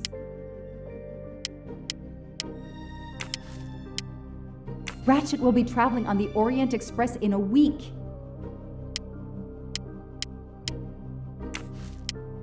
Hector McQueen will be on the Orient Express next week. Damn, Ratchet is taking the Orient Express next week. McQueen, the district attorney's son, is too. Foscarelli, the Armstrong chauffeur, is too. It can't be a coincidence. McQueen and Foscarelli must have decided to take revenge and will undoubtedly attack Ratchet on this train. I have to be on the Orient Express to stop them. And above all, I must stop Ratchet. But I can't do it in Istanbul because there's no extradition treaty with the United States. Ratchet can never be judged in the US without an extradition treaty. I'll have to wait until he's in Paris to have him arrested.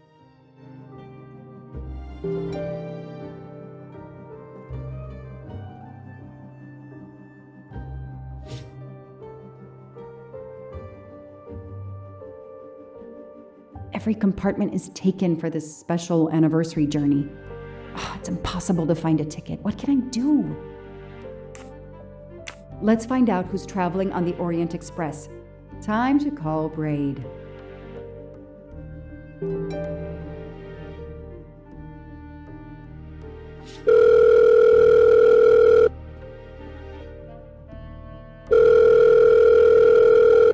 Braid! It's me again. I haven't found anything useful yet. I need one last favor. But it's a big one. Uh-oh. Can you find me the list of passengers of the Orient Express for that anniversary trip? Hold on. Jeez, their IT is surprisingly good. Maybe because of the big event. I found the list, but they sealed my back door as I was starting to capture it. Oh no. Whoa, calm down. I got one name. Female. The name I got before they kicked me off the server was Stacy Johnson. Do you feel like a Stacy Johnson? The question is, how is she going to feel about helping me? That's one you'll have to figure out for yourself. I gotta go back to weaving my magic on the web.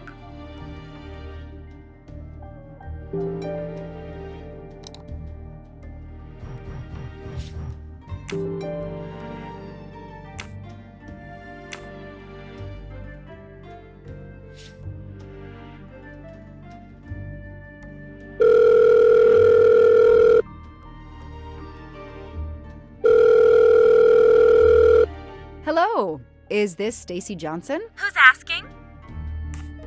My name is Joanna Locke. I'm a police detective. And I'm just an actress. Now what did I do wrong? Nothing. I need your help. I need to take your place in the Orient Express. Is this a joke? No way. Do you remember the Armstrong kidnapping? Of course I do. That poor little girl. I'm a police officer. I have a new lead that may help me find her killer. Wait, didn't they prove it was the nanny? I have found compelling new evidence. I've reopened my investigation. You know, I had my doubts about the murderous nanny. I played a nanny a couple years ago in a slasher. I was killed in the first episode, but it got me interested in helping kids.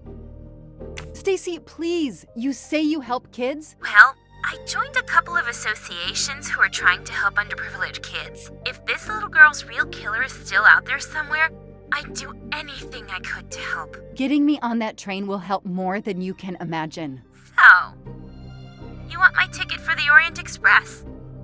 But I booked it months ago. I was so much looking forward to this trip. Stacy, I can tell you care about kids. Here's your chance to help put this beast in prison for the rest of his life. Think of the publicity for those causes you care about. Think about the kids. The kids? Yeah. All right. We'll do it for Daisy and the kids who suffer. I'll take care of changing the tickets to your name and send it to you. Get him. Make him pay. I will. Thank you so much.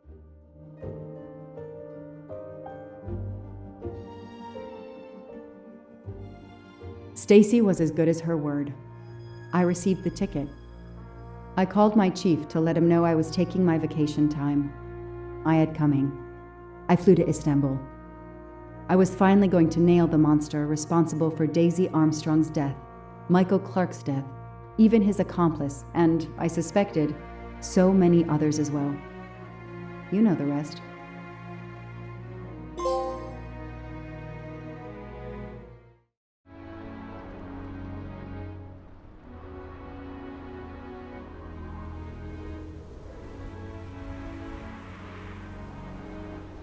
And that's how I found myself on this train. On Ratchet's trail. The rest, you know. My identity is easily checked with the Berkshire Police. Thank you for your detailed account, Mademoiselle Locke. In addition to giving us crucial details of the investigation, you have made it clear that there are many who might wish to see Ratchet dead. I know you are innocent. Your forthright testimony and your movements, or lack of them, last night eliminate you from our list of suspects. I agree, without a doubt. Another detective will be great help to the investigation. Book. Although my friend certainly does not need any help. You are too kind. Thank you for believing me. I'd like to help in any way I can. Do not worry, Mademoiselle Locke. Already I see things more clearly. It's obvious whoever drugged you was trying to derail your investigation. You mean the person who did this to me is Ratchet's killer? Both Monsieur Michel and Fräulein Schmidt had the means and opportunity to drug you. While you get your strength back, I intend to interview them. Excellent idea, my friend. All this excitement has whetted my appetite. I'm sure Mademoiselle Locke won't say no to a good, invigorating meal. What? No. I want to hear what the conductor and Fräulein Schmidt have to say for themselves. It is my duty to ensure the well-being of the passengers. If Dr. Constantine has no objection, I will escort you to the restaurant car. On the contrary, some food will do her the greatest good. Well, I'm still a little shaky. Mr. Poirot, will you please keep me informed about what you learn? You may be certain of it.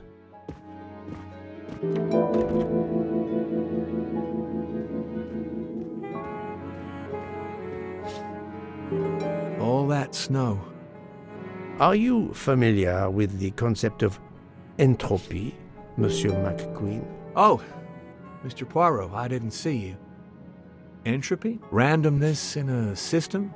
Or something? Yes, unpredictability. Even the best laid plans can go astray, thanks to something as simple as... An unexpected passenger? Perhaps.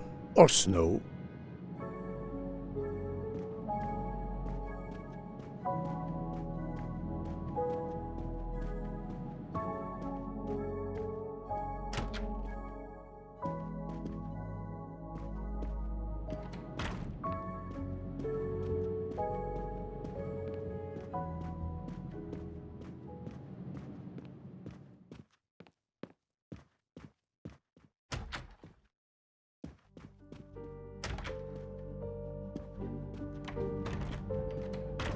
Good evening, Fräulein Schmidt. May I disturb you for a moment? You asked so politely, mein Herr, but I do not think I have a choice. I wanted to let you know that your roommate, Mademoiselle Locke, is awake. Ah, yes, I'm glad to hear that. I was worried about her. Did she tell you what had happened to her? Unfortunately, she doesn't remember much, but we found a residue of a sleeping pill in her cup of tea. Since you two were alone together in your room when she drank it, who else but you could have drugged her? Must I point out I do not make the tea on this train? You should question the conductor or the kitchen staff. Mademoiselle Locke could have died. Whoever drugged her must not feel any empathy for their fellow human beings, given the dose that Mademoiselle Locke ingested. She was close to death. Oh my God. What did I do? I didn't want to hurt her. Just have her sleep for a few hours while we had time. We? Time for what? Time for what, Madame Schmidt? You think I feel nothing? Nothing? That poor little girl. Indeed, that poor, poor little girl. Fräulein Schmidt is somehow connected to the Armstrong case.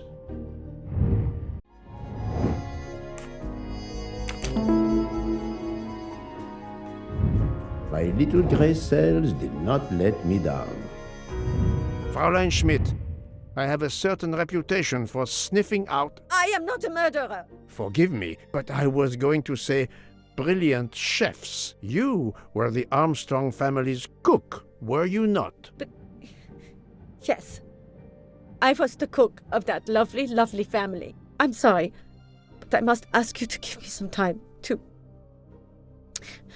collect myself. It wasn't supposed to be like this. My darling, my poor darling child. I will give you that time, Fräulein.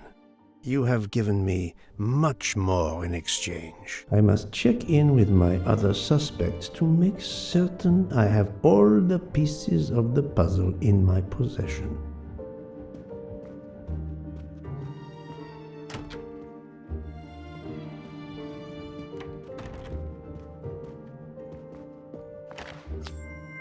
Another golden moustache to treasure. Can I get you something, Monsieur Poirot? Everyone is so tense. An aperitif soon, Monsieur Fauchet, with pleasure, when the matter is resolved.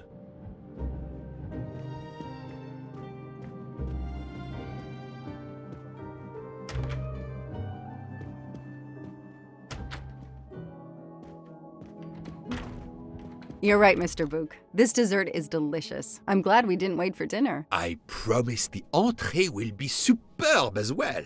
Detective Locke, you are recovering well, I see. Yes. I should be helping with the investigation. Do you know who drugged me? It is early yet for conclusions. When I return, then we shall see. Do not worry, Poirot. She is in good hands. Hotaru, Freya, and yours truly are looking after her.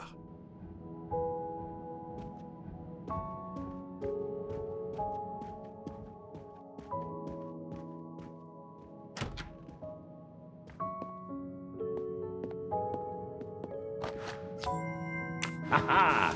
Golden moustache.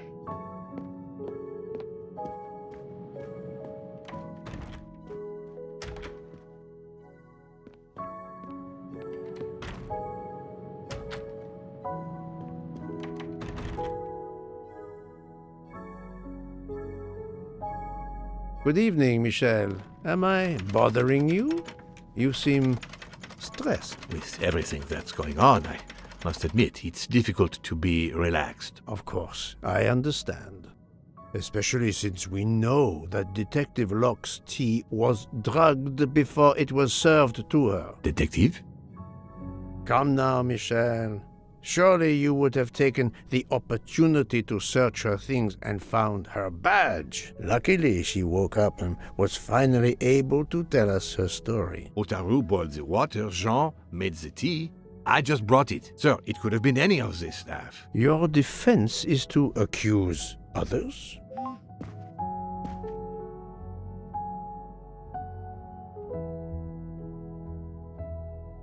You have a network connection? No, unfortunately. It's just an automatic reminder to pay my rent. I always forget, and my landlord complains. Pierre Michel had to be involved in the murder. The drugged tea, his post at the end of the hall, and now I know why I know more than one of those people on the screen. Good.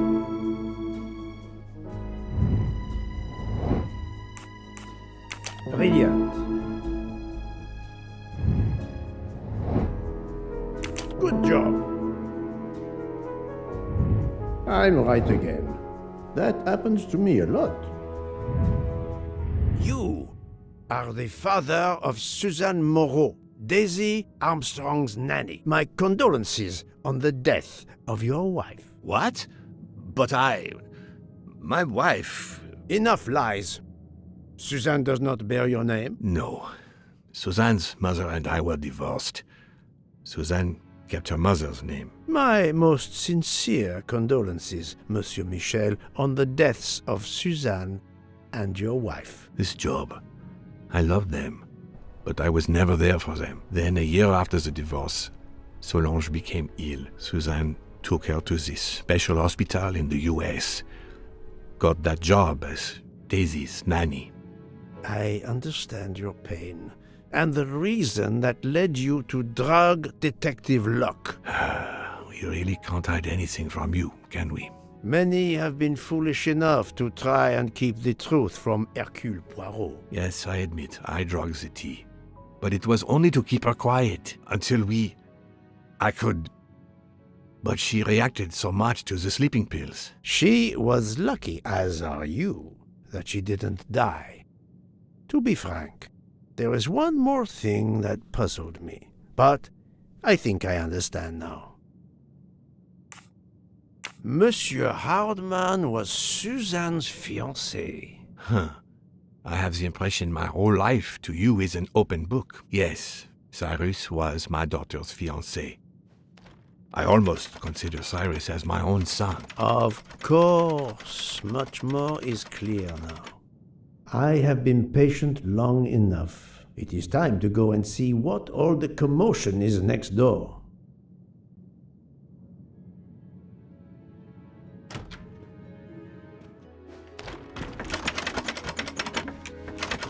Monsieur Hardman, excellent. The gods who watch over detectives must have trapped you here.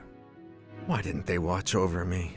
I'm a detective, too. I was talking to Michelle about a leaky faucet, and I wanted to go out, but, you showed up. No need to invent some preposterous story. But really, Michelle has told me everything. You are the fiancé of Suzanne Moreau, his daughter. Oh. I see. Surely this is not a big surprise to you. No. Suzanne was the only woman I ever loved. And I failed her. We got into a spat. It was nothing, but I was too proud to apologize. We weren't speaking at all. Suzanne never really cared for that guy Noah. She would have forgiven me. If only. If only. If only. A common refrain between lovers who quarrel.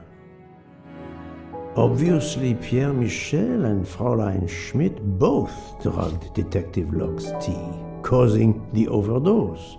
No wonder she had so much trouble waking up. Time to report my findings to her and Book. Another delightful trophy for my collection. I wonder if our master chef gets his recipes from a game.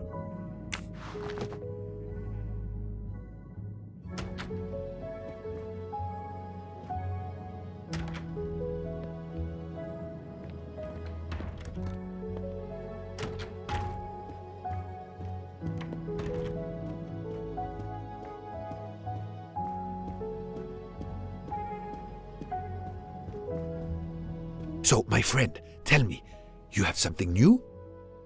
Mademoiselle Locke, I know who drugged you.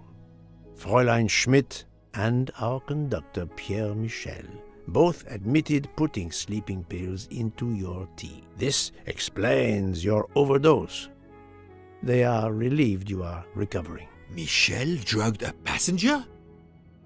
On behalf of the company, I offer my apologies to you, Mademoiselle Locke. Michel will answer for this outrage. Both of them? I was pretty sure about Fräulein Schmidt, but I admit that I did not suspect the conductor.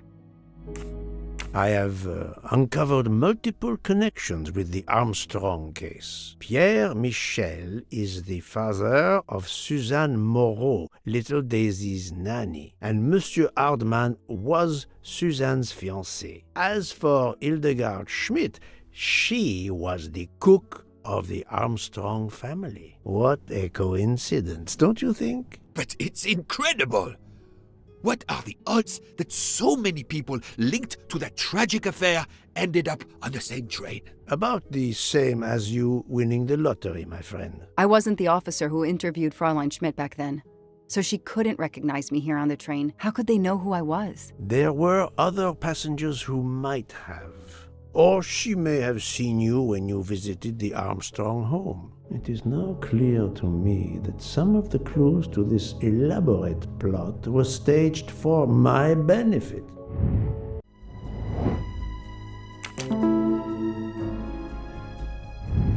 That's the right answer. Some clues and information collected so far could lead to a hypothesis. The murderer boarded the train in Vinkovsky, killed Ratchet, and then left the train immediately. How did you come to that possibility? Monsieur Hardman told me about a short man with a high-pitched voice who threatened Ratchet. Imagine for a moment that this man, wearing a wagon-lit conductor's jacket, killed him while Michel was on the platform at Vinkovsky. This murderer then hid the conductor's jacket in Detective Locke's room, then fled before the train left. Why choose Detective Locke's room? Why, indeed. Let me re-explain from the beginning.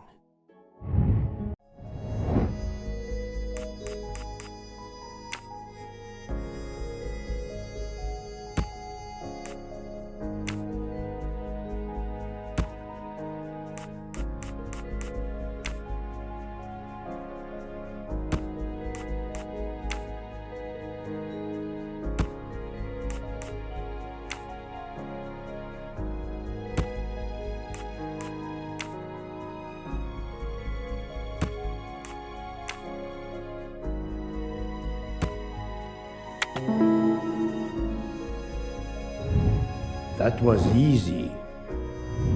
Mon Dieu! Oui! That must be it! Everything fits so well! It fits too well, my friend. Other clues lead to a second hypothesis, much more plausible.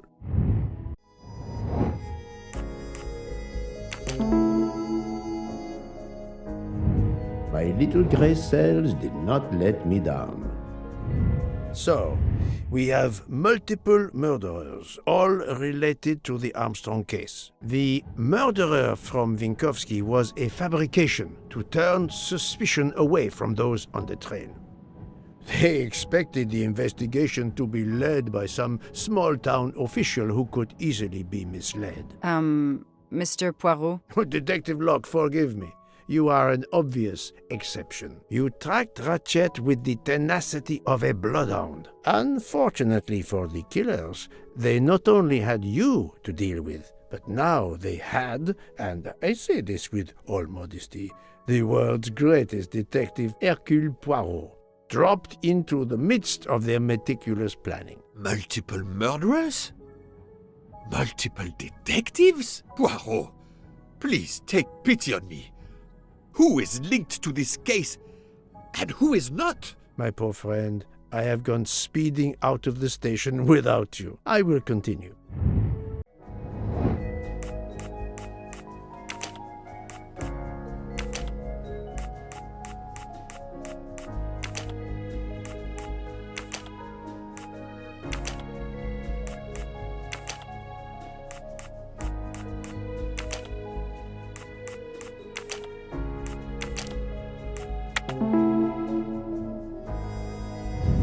Et voilà.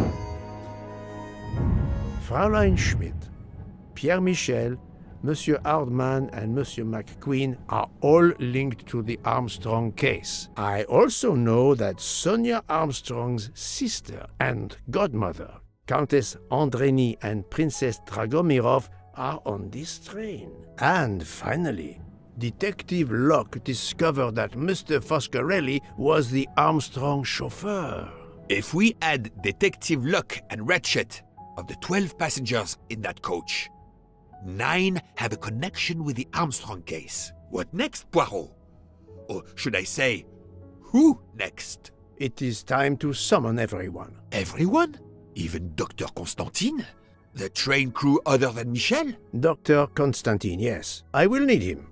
But we don't want the others as witnesses. I will see that their duties keep them occupied elsewhere. Excellent. I have always thought this moment in a case is much like Rodin unveiling the thinker before a captivated audience. A work of art. Have you not felt that way, Detective? No, Mr. Poirot. I'm happy just to slap the cuffs on him. Well, there is some artistry in that as well, I suppose. Where would you like the unveiling, Poirot? The lounge? Perfect. Then I will gather all the passengers in the lounge.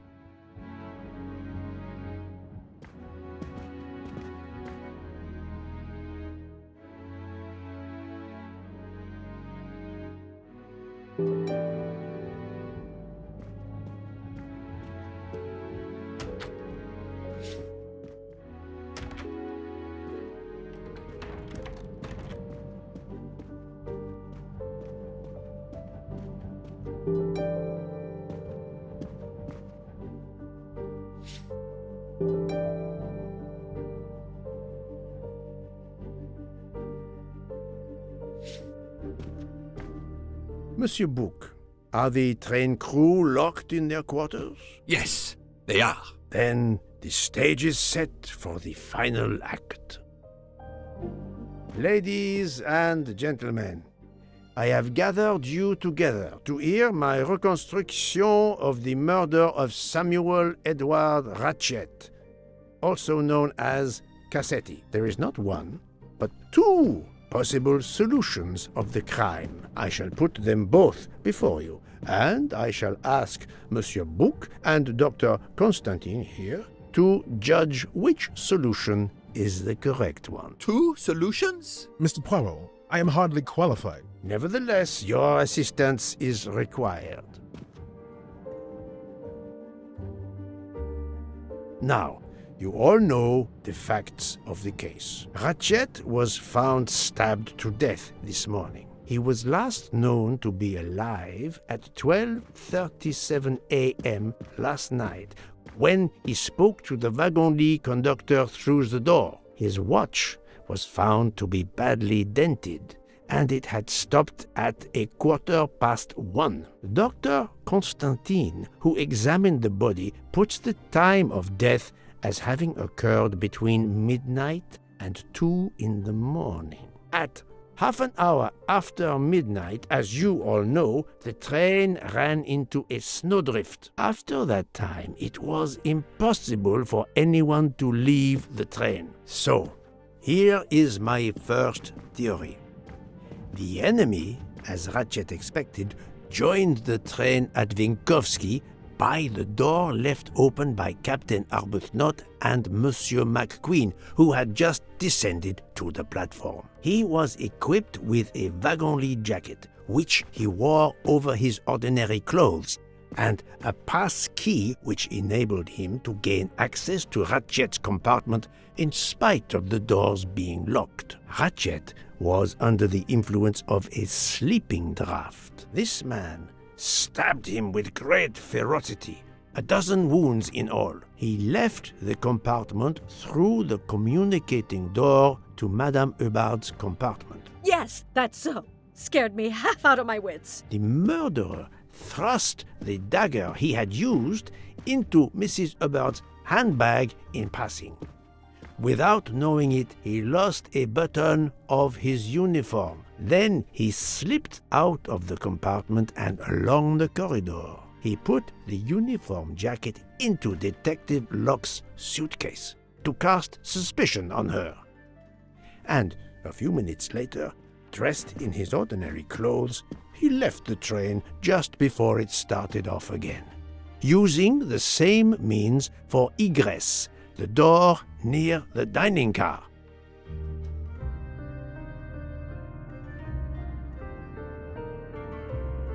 That is the first hypothesis. But there's a second. For that, we must examine the motive for the crime. Why was Ratchet killed? The motive is clear. Revenge, of course. Nothing was stolen, and we know that Ratchet had made many enemies. This was a premeditated crime, meticulously planned Since the kidnapping and death of little Daisy Armstrong, which traumatized many people close to the family. Even when the police concluded that it was Suzanne Moreau, questions remained. Detective Locke continued her investigation, as did others. They became convinced the truth lay elsewhere. We now know who the real murderer of Daisy is. It is clear now that Daisy's killer was Ratchet, also known as Cassetti and Michael Clark and how many other names. But of course, many of you have known this for a long time. It is obvious that the 12 stab wounds are not a random number. Dr. Constantine's analysis revealed that some stab wounds appeared to have been caused by a right-handed attacker. Others indicated the knife wielder was left-handed. Some wounds were deep, more than one fatal, yet others were not much more than mere scratches. What can explain these discrepancies? This leads us to an obvious conclusion. They are symbolic. 12 stabs. 12! The same number as a trial jury in the United States. But not just a jury of 12 members condemning him to death, but 12 executioners as well. This self-appointed jury had meticulously planned for everything except snow. Snow. The avalanche that stopped us, as well as the presence of not one but two detectives on the train. They had to improvise, to hastily add clues and false leads.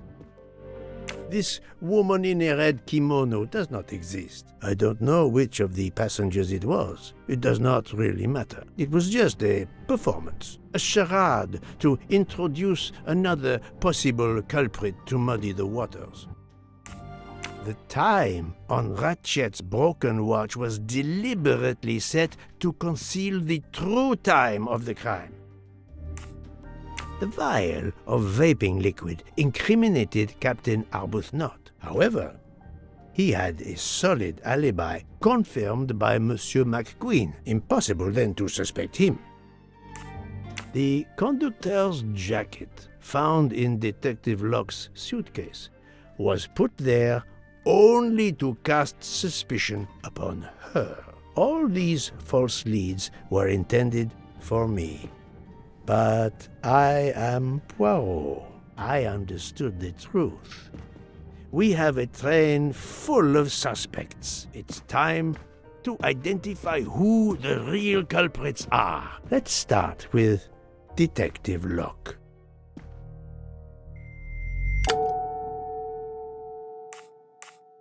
Planting the conductor's jacket in her suitcase was an attempt to implicate Detective Locke, but she couldn't fake her drugged condition. Dr. Constantine can testify that the drugged tea incapacitated her for hours, and she had 2 relapses. Let us move on to Monsieur McQueen. When I told him about Cassetti, he looked very surprised that I managed to make the connection between him and the Armstrong case. He told me, "But I thought we had..." I think he meant, "You thought you didn't leave any real clues linking the murder to the Armstrong kidnapping. Moreover, you insisted that Ratchet did not speak French when you knew I had heard a voice calling out in French that was supposed to be Ratchet." You took some pleasure in leaving me false clues, I think. It was quite annoying. But you told me yourself that your father was the district attorney who handled the Armstrong case. The case haunted my father. At first, he believed Suzanne Moreau had helped her boyfriend, Noah, to kidnap Daisy, even though there were questions that went unanswered, and a young policewoman refused to let it go, continuing to find discrepancies. but never enough to reopen the official investigation. That policewoman sits there. Her name is Joanna Locke. Then tell him.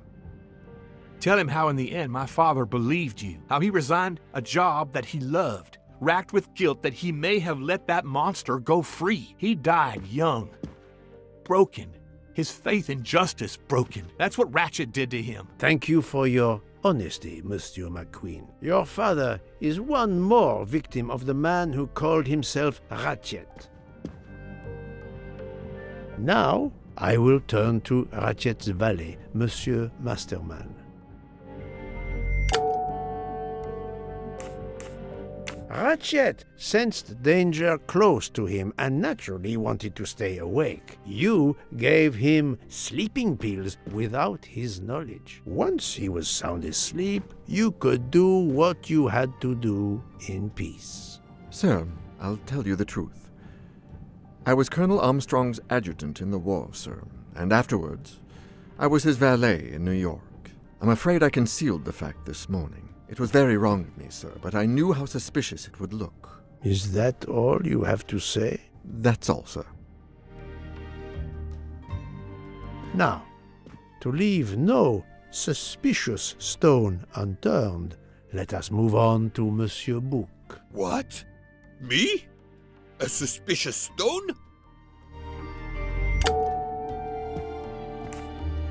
Book, my friend, of course you are not guilty. You did everything you could to get me on this train. What madness would cause you to ensure, and I speak with all modesty, that the best detective in the world could be present to witness your crime? But doesn't our friendship count as well? Most assuredly, but a murderer can wear all sorts of masks, including friendship. Let us consider our ever-efficient wagon-lit conductor, Pierre Michel. Your admission that you drugged Detective Locke immediately incriminates you, but the murder could not have been possible without your very capable assistance. Your knowledge of train procedures made the murder possible, and your position in the corridor of the train allowed you to be the perfect alibi for several passengers. And your motive? Suzanne Moreau, Daisy Armstrong's poor nanny, who was wrongly accused and committed suicide, was your daughter. C'est un foiré. He got what he deserved. My poor daughter has finally been avenged. My Suzanne. My child. Let's move on now to Monsieur Hardman, one of 3 detectives on this train. Monsieur Hardman, I think you are a real detective, but you were never hired by Ratchet. Your alibi was that you were watching the corridor to protect Ratchet, which, of course, you never did. You protected Pierre Michel. However, we just saw that his alibi doesn't hold up, so neither does yours. I don't know about the conductor. Being Suzanne's fiancé, you had a substantial motive to punish Ratchet. You used your detective skills, just as Detective Locke did, to hunt him down and finally avenge the death of your beloved. That's right, Mr. Poirot. I do have some detective skills. I never doubted it. Now, Fraulein Schmidt, the lady's maid with the soul of a cook.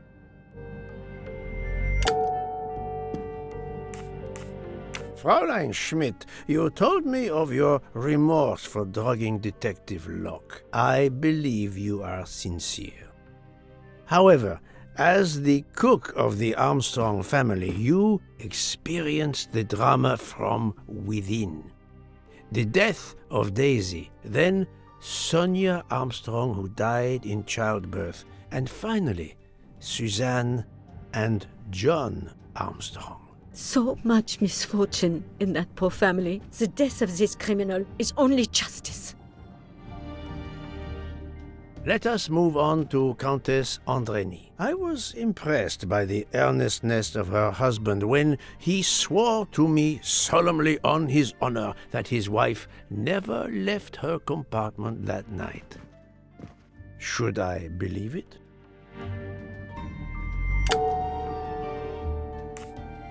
Countess Andrény, being Sonia Armstrong's sister, you had every reason in the world to want to avenge her. But you were incapable of stabbing someone, even after what he had done to you and your family. The night of the crime, you simply took a sleeping pill. I appreciate the irony that nearby, Detective Locke was also in a drugged sleep. When you awoke, you thought the nightmare was over. Rudolph? Hush, my love. Hush. Excellent transition. I was coming to you, Count Andrény. 12 people, a jury. This was very important to all of you. If Countess Andrény did not stab Ratchet, someone had to take her place. And you, Count, the beloved husband. I've seen how fiercely you love and protect your wife. Enough! I would do anything for Helena. Anything. Even that. Yes, even that. Let's move on to Monsieur Foscarelli. Detective Locke found out that you were the Armstrong chauffeur, and that you plan to travel on the same train at the same time as Ratchet. That is what made her decide to obtain a ticket as well. Unfortunately, she could not prevent the murder. Have you lost your tongue, Mr. Foscarelli? Oh, Daisy. She was the delight of the house. Tonio, she called me. And she would sit in the car and pretend to drive me. And you, Mademoiselle Olson, a champion for the immigrants, a worthy calling.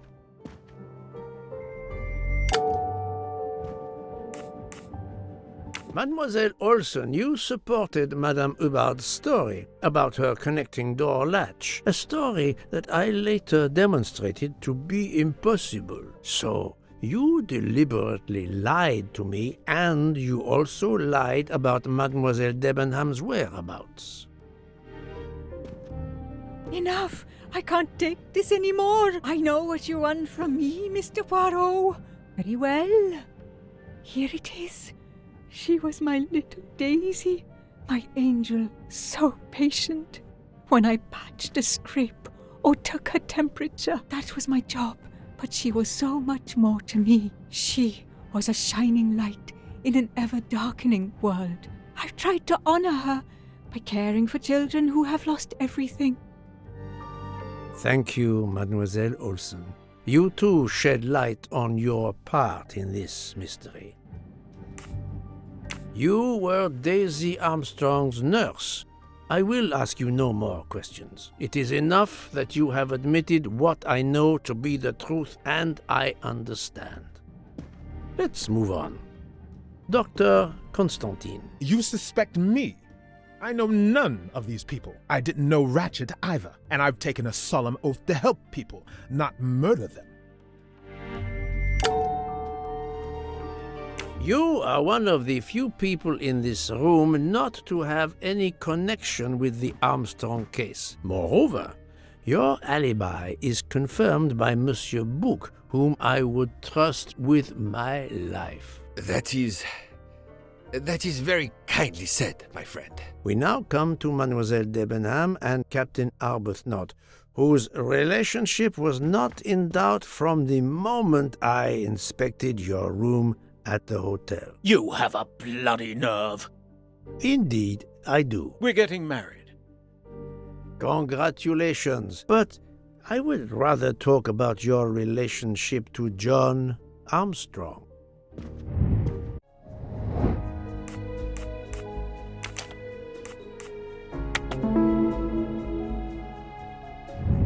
I'm right again. That happens to me a lot. Captain Arbuthnot, you served in the army with John Armstrong. What I don't understand is why a man your age is still a captain. One might expect you to be a colonel as well. Ever fought in a war, Poirot? It was war that first brought me to England. Then you know what it's like. There's a shattering sound, and death, and mistakes, acting on intelligence that proved to be wrong. I sent a patrol to their death. Good men, brave men, wasted. John testified on my behalf at a court-martial. I'm not a colonel. I don't deserve to be, you bloody fool. But I'm also not in prison. John remained my best friend until... There, you have my story. Understand now? Archie, calm down, please. You're right, Mary. What you see in me, I don't understand. Oh, Archie, I see in you what John saw. Miss Debenham, I'm sorry. My turn, is it? I'm afraid so. And you have caused me quite a puzzlement. Your connection with the Armstrong family was not obvious. Then I remembered the job you currently hold.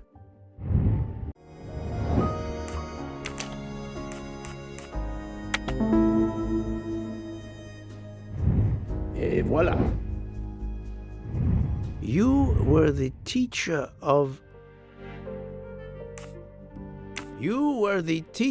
Helena Andrény, whose maiden name was Helena Goldenberg before she married Count Andrény. Yes, absolutely. Why lie to you? She was an excellent student.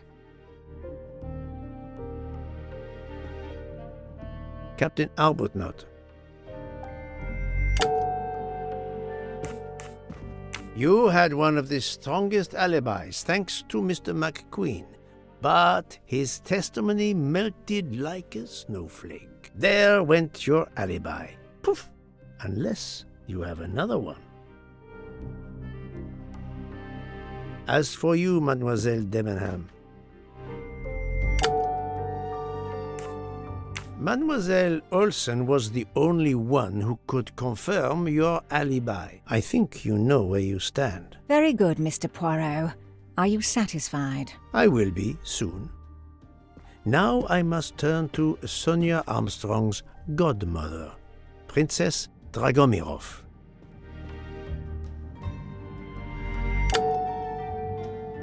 Princess Dragomirov, you weren't on my list of suspects at the start, given your social position. I left my social position in a cold country. Do you object to being addressed as Princess? I deny people the opportunity. It makes a good story to tell their friends. It also guarantees a good table in the best restaurants. Princess, there is also, forgive me, your extreme physical fragility. It does not stop me when I must be strong. Indeed. Of more importance, though, is the fact that you're the only left-handed person on the train, and the single blow to ratchet from a left-handed person was very, forgive me, weak. Finally, I'm afraid I know the alibi that you shared with Fraulein Schmidt is false. You have been very thorough, sir. I hope you will permit me to say we are much alike. I am honored. Now it is time to end with Mrs. Hubbard, or should I say, Linda Arden.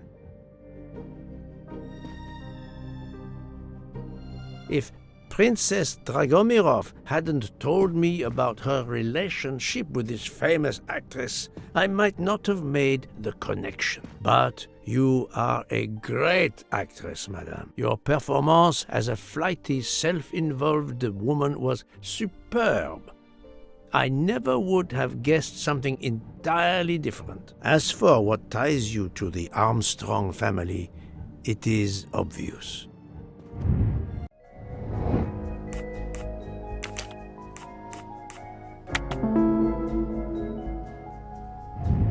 That was easy. Mrs. Hubbard, you are the mother of Sonia Armstrong and Mrs. Andreni.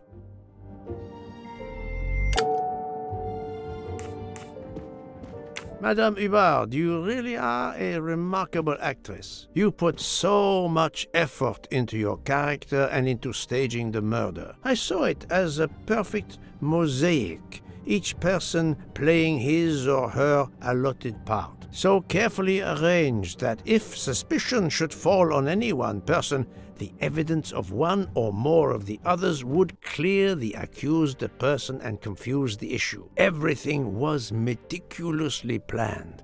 But you hadn't expected that Detective Locke and I would be on this train, and the avalanche would block it on the night of the murder. You had to improvise. But again, improvisation would be another of your skills as an actress. So you came up with the story that the latch on the door that communicated with Ratchet's compartment was hidden by the handbag. I always fancied myself in comedy parts. That slip about the sponge bag was silly. Shows you should always rehearse properly. You know all about it, Mr. Poirot. You're a very wonderful man, but even you can't quite imagine what it was like. That awful day, I was just crazy with grief. So were the servants. We decided then and there that the sentence of death that Ratchet had escaped had got to be carried out. There were 12 of us, or rather 11. Suzanne's father was over in France, of course. First we thought we'd draw lots as to who should do it, but in the end we decided on this way. It was the driver, Antonio, who suggested it. Mary worked out all the details later with Hector McQueen. It took a long time to perfect our plan. We first had to track Ratchet down. Hardman managed that in the end. Then we had to try and get Edward and Hector into his employment. Well, we managed that. Then we had a consultation with Suzanne's father. Captain Arbuthnot was very keen on having 12 of us. He seemed to think it made it more orderly. He didn't like the stabbing idea much, but he agreed that it did solve most of our difficulties. Well, Suzanne's father was willing.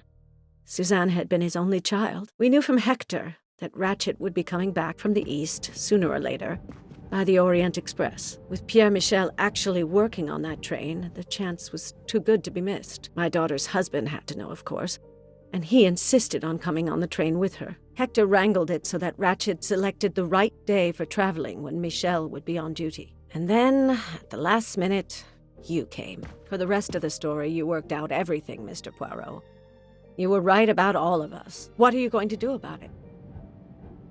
If it must all come out, can't you lay the blame upon me, and me only? I would have stabbed that man 12 times willingly. It wasn't only that he was responsible for my daughter's death, and her child's, and that of the other child who might have been alive and happy now. It was more than that.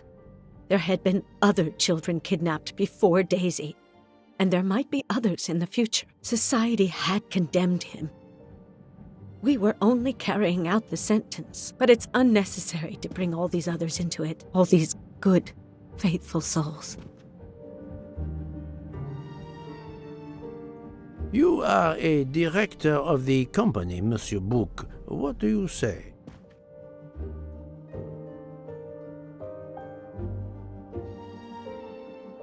In my opinion, Poirot, the first theory you put forward was the correct one.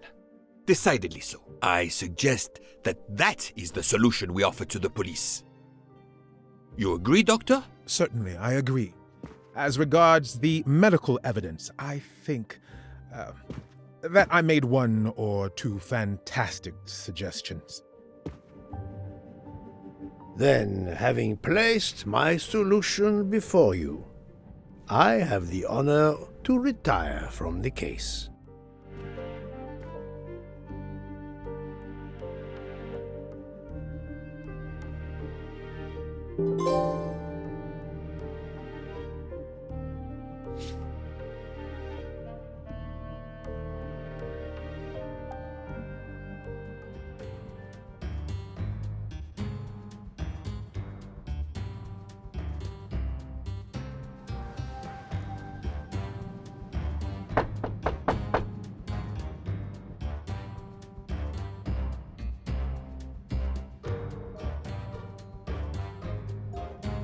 I'm sorry to wake you up in the middle of the night, Poirot, but it couldn't wait. There was a detail that bothered me in my preliminary autopsy of Ratchet's body. I went back to examine the body and I discovered a wound covered by another. The blow I hadn't seen was delivered by a thinner, sharper blade. So there were not 12, but 13 stab wounds. 12 stabs for 12 jurors. It doesn't work with 13 wounds. The symmetry is destroyed. It can't be one of the culprits who stabbed him twice? Doctor, a different knife was used. There is only one explanation. Somehow, some way, there is a 13th murderer on this train. We must tell Book. The case is not solved.